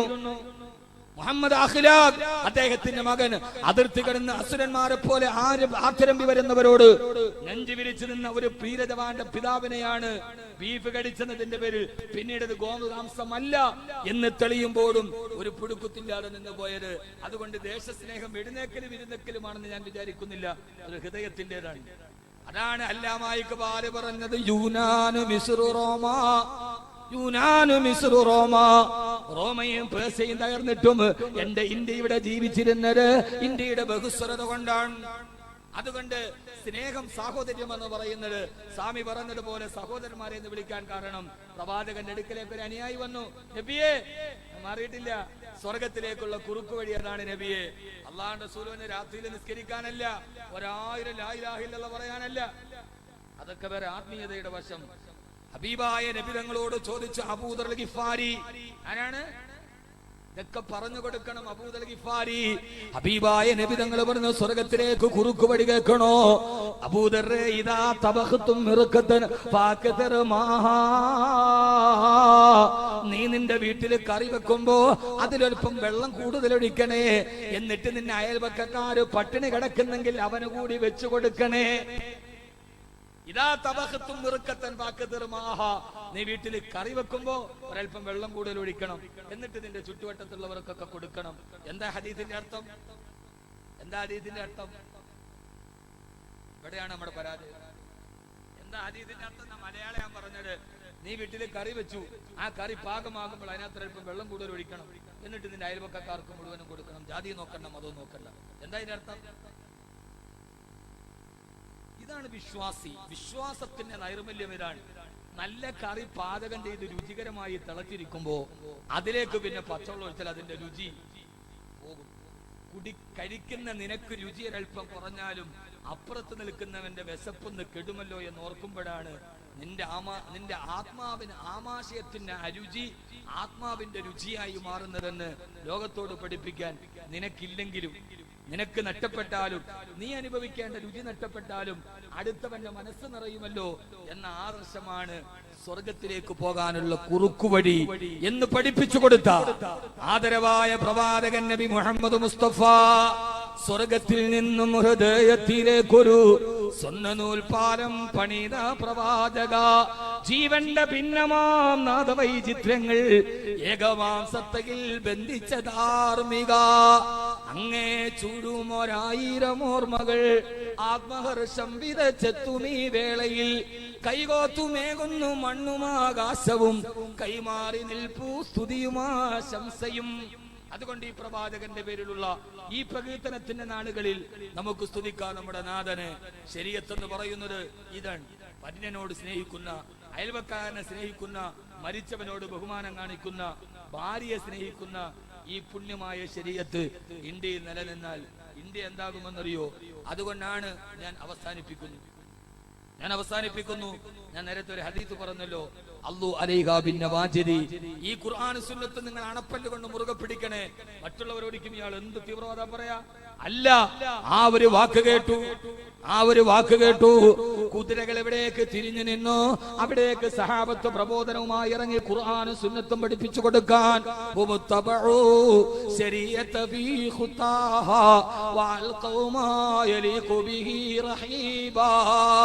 ومدوا للها سرقا وغربا وخاضوا البحر واغتنقوا الحيبا. ആ പ്രബോധക സംഘം തിരമാലയും മലമാലയും ആഴക്കടലും മുറിച്ചു കടന്നു, യൂഫ്രട്ടീസ് കടന്നു, അവര് സൂയസ് കനാല് കടന്നു. ഒരു സമൂഹം ദ്വീപിലെത്തി, അവര് കേറിയ കപ്പലങ്ങ് കത്തിച്ചു കളഞ്ഞു. ആളുകൾ ചോദിച്ചു, തിരിച്ചു പോകണ്ടേ? ഇനി എവിടേക്കാണ് തിരിച്ചു പോകേണ്ടത്? റജൈനാ ഇലല്ലാഹ്, നമ്മൾ അല്ലാഹുവിലേക്ക് മടങ്ങാമെന്നവരാണ്. ഭാര്യ വിട്ടും മക്കളെ വിട്ട് ഖുർആനും സുന്നത്തും പഠിപ്പിക്കാമെന്ന ആ ദൗത്യ സംഘമാണ് മുഹമ്മദ് കാസിം ഇന്ത്യയിലെത്തി. മുഹമ്മദ് കാസിം റഹിമഹുല്ലാഹ് ഇന്ത്യയിൽ വന്നിട്ട് ഖുർആനും സുന്നത്തും പഠിപ്പിച്ചിട്ട് സിന്ധിൽ നിന്ന് തിരിച്ചു പോകുമ്പോ സിന്ധിലെ ഹൈന്ദവ സഹോദരങ്ങൾ മുഹമ്മദ് കാസിം റഹിമഹുല്ലാഹ് തിരിച്ചു പോയപ്പോ ഖുർആന്റെ സൗന്ദര്യം പഠിപ്പിച്ച, സുന്നത്തിന്റെ വിട്ടുവീഴ്ച പഠിപ്പിച്ച ആ മനുഷ്യ സ്നേഹിയെ കാണാതിരിക്കാൻ കഴിയാതെ അദ്ദേഹത്തിന്റെ പ്രതിമയുണ്ടാക്കി സിന്ധിലെ ഹൈന്ദവര് അവിടെ സ്ഥാപിച്ചു വെച്ചിട്ട് അതിന്റെ മുന്നിൽ പൂജ അർപ്പിച്ചു അത്രേ. ഡി കൊസംബിയെ പോലെ മനസ്സിൽ തിമിരം ബാധിച്ച എഴുത്തുകാര് കേൾക്കണം. ഞാൻ അവരോട് ഓർമ്മിപ്പിക്കുകയാണ്, മാതൃഭൂമിക്കാരോടൊക്കെ ഞാൻ ഓർമ്മിപ്പിക്കുകയാണ്. മുഹമ്മദ് കാസിം ഇസ്ലാം പഠിപ്പിച്ചിട്ട് തിരിച്ചു പോയപ്പോ സിന്ധിലെ ഹിന്ദുക്കൾ അദ്ദേഹത്തിന്റെ പ്രതിമയുണ്ടാക്കി കാത്തുവച്ചു. ആ മനുഷ്യനെ കാണാനുള്ള കൊതി കൊണ്ട് ഇതാണ് മുസ്ലിം, അവൻ യഥാർത്ഥ മുസ്ലിം ആയാൽ. അതുകൊണ്ടാണ് നമ്മൾ പറഞ്ഞത് അജ്മൽ കസബിന്റെ ഇസ്ലാം അല്ല, ഹിസ്ബുൽ മുജാഹിദീന്റെ ഇസ്ലാം അല്ല, ISIS ഇസ്ലാമേ അല്ല. അതുകൊണ്ട് തന്നെ അതിനെ പ്രതിനിധിയായിക്കാൻ തന്നെ എന്റെ പ്രവാചകൻ പഠിപ്പിച്ചു തന്ന ഇസ്ലാം, എന്റെ പ്രവാചകൻ പഠിപ്പിച്ചു തന്ന ഇസ്ലാം. ബഹുമാനപ്പെട്ട ഇവിടെ നിന്ന് പോകുന്ന ഒരു തീവണ്ടിയുണ്ട്, അതിന്റെ പേര് നിസാമുദ്ദീൻ എക്സ്പ്രസ് എന്നാണ്.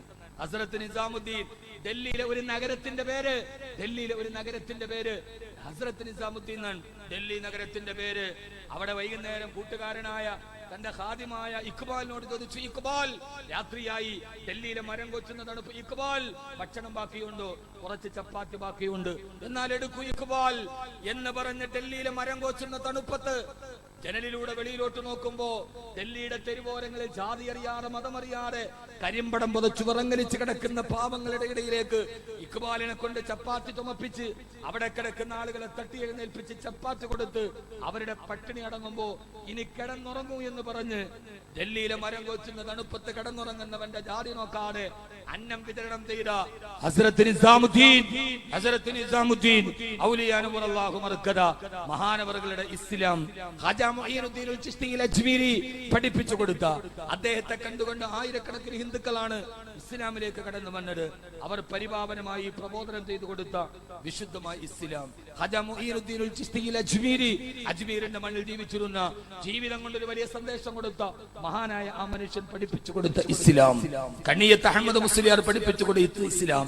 കണ്ണിയത്ത് അഹമ്മദ് മുസ്ലിയാർ മരിച്ചപ്പോ കേരളം മുഴുവനും മയ്യത്ത് നിസ്കരിക്കാൻ ലക്ഷക്കണക്കിന് ജനവിശ്വാസികളുടെ പ്രവാഹം ഉണ്ടായപ്പോ ആ സമയത്ത് ഒലുവെടുക്കാൻ കഴിയാതെ ഓടിപ്പോകവേ കണ്ണിയത്ത് അഹമ്മദ് മുസ്ലിയാർ എന്ന താടിയുള്ള തലപ്പാവുള്ള സമസ്ത കേരള ജമിയത്തുൽ ഉലമയുടെ കാര്യദർശി മരിച്ചപ്പോ തന്നുകളുടെ വീടുകളുടെ മുറ്റത്ത് കിണറിൽ നിന്ന് വെള്ളം കോരി മയ്യത്ത് നിസ്കരിക്കാൻ ഒലുവെടുക്കാൻ സൗകര്യം ചെയ്തു കൊടുത്ത കണ്ണിയത്തെ പോയി നോക്കണം. കണ്ണിയത്ത് ഹൈന്ദവരുടെ കണ്ണിയത്ത് അഹമ്മദ് മുസ്ലിയാർ അവർക്കത്ര പ്രിയപ്പെട്ടവനായിരുന്നു.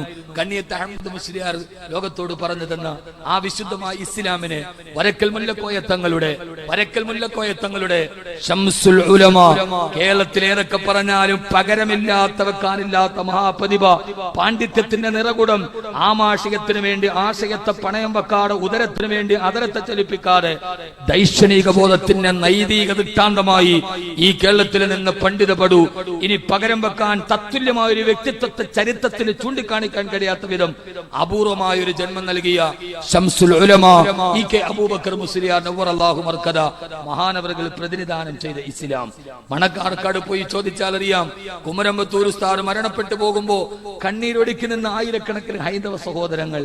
ഇത് ഇന്നലകളുടെ കഥയല്ല, ഇത് ബഗ്ദാദിന്റെ കഥയല്ല, ഇത് താബീങ്ങളുടെ കഥയല്ല, ഇത് പുഴുക്കുത്തുണ്ട് എന്ന് പറയുന്ന നമ്മുടെ ഇന്നത്തെ ലോകത്ത് ചാണകക്കുടിയുടെ നടുവിൽ ചന്ദനത്തിരി കത്തിക്കാൻ കഴിഞ്ഞ ആത്മീയ നേതൃത്വം പകർന്നു തന്ന വിശുദ്ധമായ ഇസ്ലാമിന്റെ ദിവ്യപ്രകാശം. ആ ദിവ്യപ്രകാശമാണ് SKSS സമസ്ത കേരള സുന്നി സ്റ്റുഡൻസ് ഫെഡറേഷൻ. ഇത് പ്രവാചകൻ കൊളുത്തിയ വരുത്തി തന്ന ഇസ്ലാം ഒന്നുകൂടി അവസാനിപ്പിക്കുന്നു. ഓച്ചിറക്കാരെ കഴിഞ്ഞ 2 വർഷം മുമ്പ് ഞാൻ പ്രസംഗിക്കുമ്പോ അതിൽ നിന്ന് 10 മടങ്ങ് ഷോണിമയോടെ എന്റെ പ്രിയപ്പെട്ട സഹോദരങ്ങൾ നിൽക്കുമ്പോ നമുക്ക് വേണ്ടത് ഒരുമയാണ്, നമുക്ക് വേണ്ടത് ഐക്യമാണ്, നമുക്ക് നിലനിൽക്കേണ്ടത് നന്മയ്ക്ക് വേണ്ടിയാണ്. ഇസ്ലാമിനെതിരെ ലോകം മുഴുവനും വരുമ്പോ പണ്ട് താത്താരികൾ ബഗ്ദാദിനെ ആക്രമിച്ച് കീഴ്പ്പെടുത്തുമ്പോ ദാറുൽ ഫത്വയിൽ ഇരുന്ന് വസ്ത്രത്തിൽ പറ്റിയ കൊതുകിന്റെ രക്തം നജിസാണോ താഹിറാണോ എന്ന് പറയുന്നതിനപ്പുറം ഐക്യത്തിന്റെ ഒരുമയുടെ മഹാശക്തി രൂപപ്പെടുത്താൻ ഓച്ചിറക്കാരെ ഇത് മുത്ത് റസൂലിന്റെ പ്രകാശമാണ്. സമസ്ത കേരള ജമിയത്തുൽ ഉലമ സല്ലല്ലാഹു അലൈഹി വസല്ലം ഞാൻ ഈ വർഷം ഹജ്ജിന് പോയി.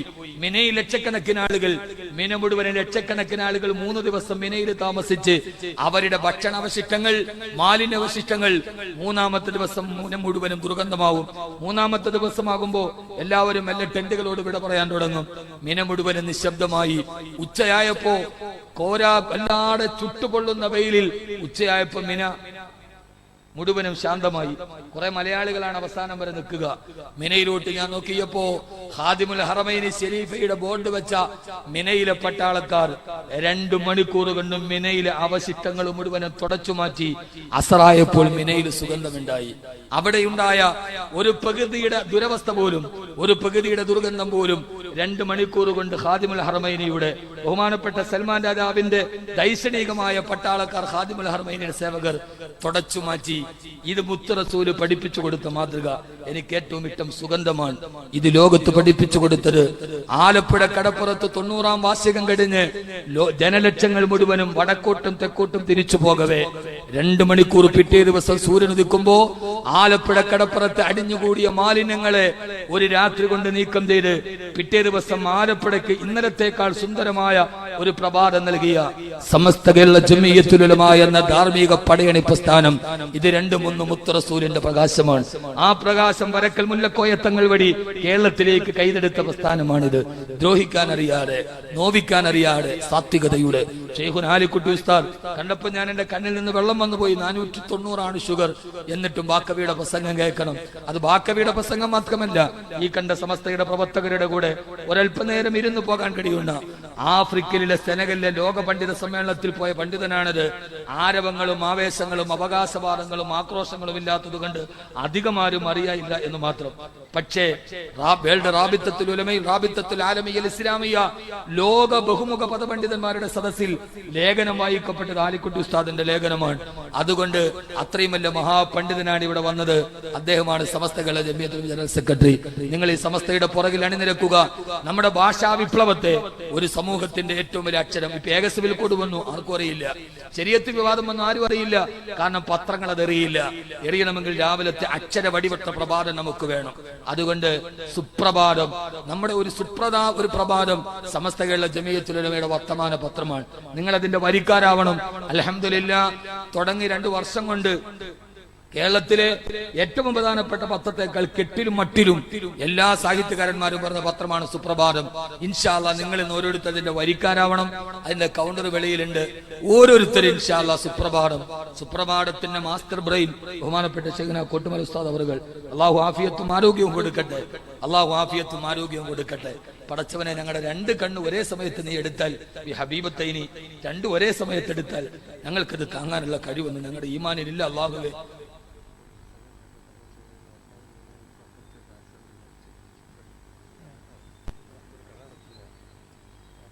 അതുകൊണ്ട് എല്ലാവരും വായിക്കുക, നന്മ ചെയ്യുക. ഇപ്പൊ ഇവിടെ പ്രസംഗം കേട്ടിട്ട് പോയൊരു വാപ്പയും മോനും ആക്സിഡന്റിൽ മരണപ്പെട്ടു. ഇന്നാ ലില്ലാഹി വ ഇന്നാ ഇലൈഹി റാജിഊൻ. ഇന്നാ ലില്ലാഹി കടയടച്ചു പോയതാണ്. അല്ലാഹു അവർക്ക് സ്വർഗം കൊടുക്കട്ടെ. ഹബീബായ നബി തങ്ങൾ പ്രസംഗിച്ചുകൊണ്ടിരിക്കുകയാണ്. ഒരാൾ വഴിയരികിലൂടെ നടന്നു പോകാൻ, അദ്ദേഹം പ്രസംഗം കേട്ടു വന്നു, നബിയുടെ മുമ്പിലിരുന്നു. പ്രസംഗം കേട്ട് അദ്ദേഹത്തിന് വിഷമമായി. പെട്ടെന്ന് അദ്ദേഹം ബോധം കെട്ടു വീണു. അള്ളാഹുവിന്റെ റസൂൽ അടുത്തു ചെന്നു, പറഞ്ഞു, കുൽ ലാ ഇലാഹ ഇല്ലല്ലാഹ്, നീ ലാ ഇലാഹ ഇല്ലല്ലാഹ് പറ. അദ്ദേഹം ലാ ഇലാഹ ഇല്ലല്ലാഹ് പറഞ്ഞു, മരിച്ചു. റസൂലുള്ളാഹി സ്വല്ലല്ലാഹു അലൈഹി വസല്ലം പറഞ്ഞു, ഇദ്ദേഹം സ്വർഗ്ഗത്തിലാണ്, ഉറപ്പാണ്. അള്ളാഹു ആ മനുഷ്യന് എല്ലാവിധ സുഖവും അള്ളാഹു പരലോകത്ത് നൽകി അനുഗ്രഹിക്കുമാറാകട്ടെ. എല്ലാവരും സുപ്രഭാതത്തിന്റെ വരിക്കാരാവുക. ഇന്ന് അങ്ങനെ ഒരു തീരുമാനമെടുക്കുക. അള്ളാഹു സ്വീകരിക്കുമാറാകട്ടെ. ആബിദ ഓച്ചിറ 51 വയസ്സ്, ക്യാൻസർ സുഖപ്പെടാൻ അള്ളാഹുരെ ക്യാൻസർ ശിഫയാക്കി കൊടുക്കുമാറാകട്ടെ. ഇവിടെ ഇത് ഒരുമിച്ച് കൂടിയ വിക്കായയുടെ വിങ്ങുകൾ, SKSSF-ന്റെ പുത്തഞ്ചിറ യൂണിറ്റിന്റെയും ഓച്ചിറ ക്ലാപ്പന യൂണിറ്റിന്റെയും കർമ്മധീരരായ പ്രവർത്തകർ, ഇവിടെ എത്തിയ ബഹുമാനരായ സമസ്തയുടെ ഈ നാടിന്റെ മുഖങ്ങൾ, അള്ളാഹു ഈ പണ്ഡിതന്മാർക്കെല്ലാം ആഫിയത്ത് ആഫിയത്തും ആരോഗ്യവും കൊടുക്കട്ടെ. ഇവിടേക്ക് എന്നെ ക്ഷണിച്ച എന്റെ പ്രിയപ്പെട്ട സുഹൃത്തുക്കൾ നിസാമ സിയാദ്, ബാക്കി ഇവിടെയുള്ള ഞാൻ ഇവിടെയുമായി ബന്ധപ്പെടുന്ന എന്റെ മുഴുവൻ സുഹൃത്തുക്കളും സഹോദരങ്ങളും അള്ളാഹു സൗഹൃദ ബന്ധത്തെ നിലനിർത്തി അനുഗ്രഹിക്കുമാറാകട്ടെ എന്ന ദുആയോടുകൂടി വആഖിറു ദഅവാന അൽഹംദുലില്ലാഹി റബ്ബിൽ ആലമീൻ. അസ്സലാമു അലൈക്കും വറഹ്മത്തുള്ളാഹി തആല വബറകാതുഹു.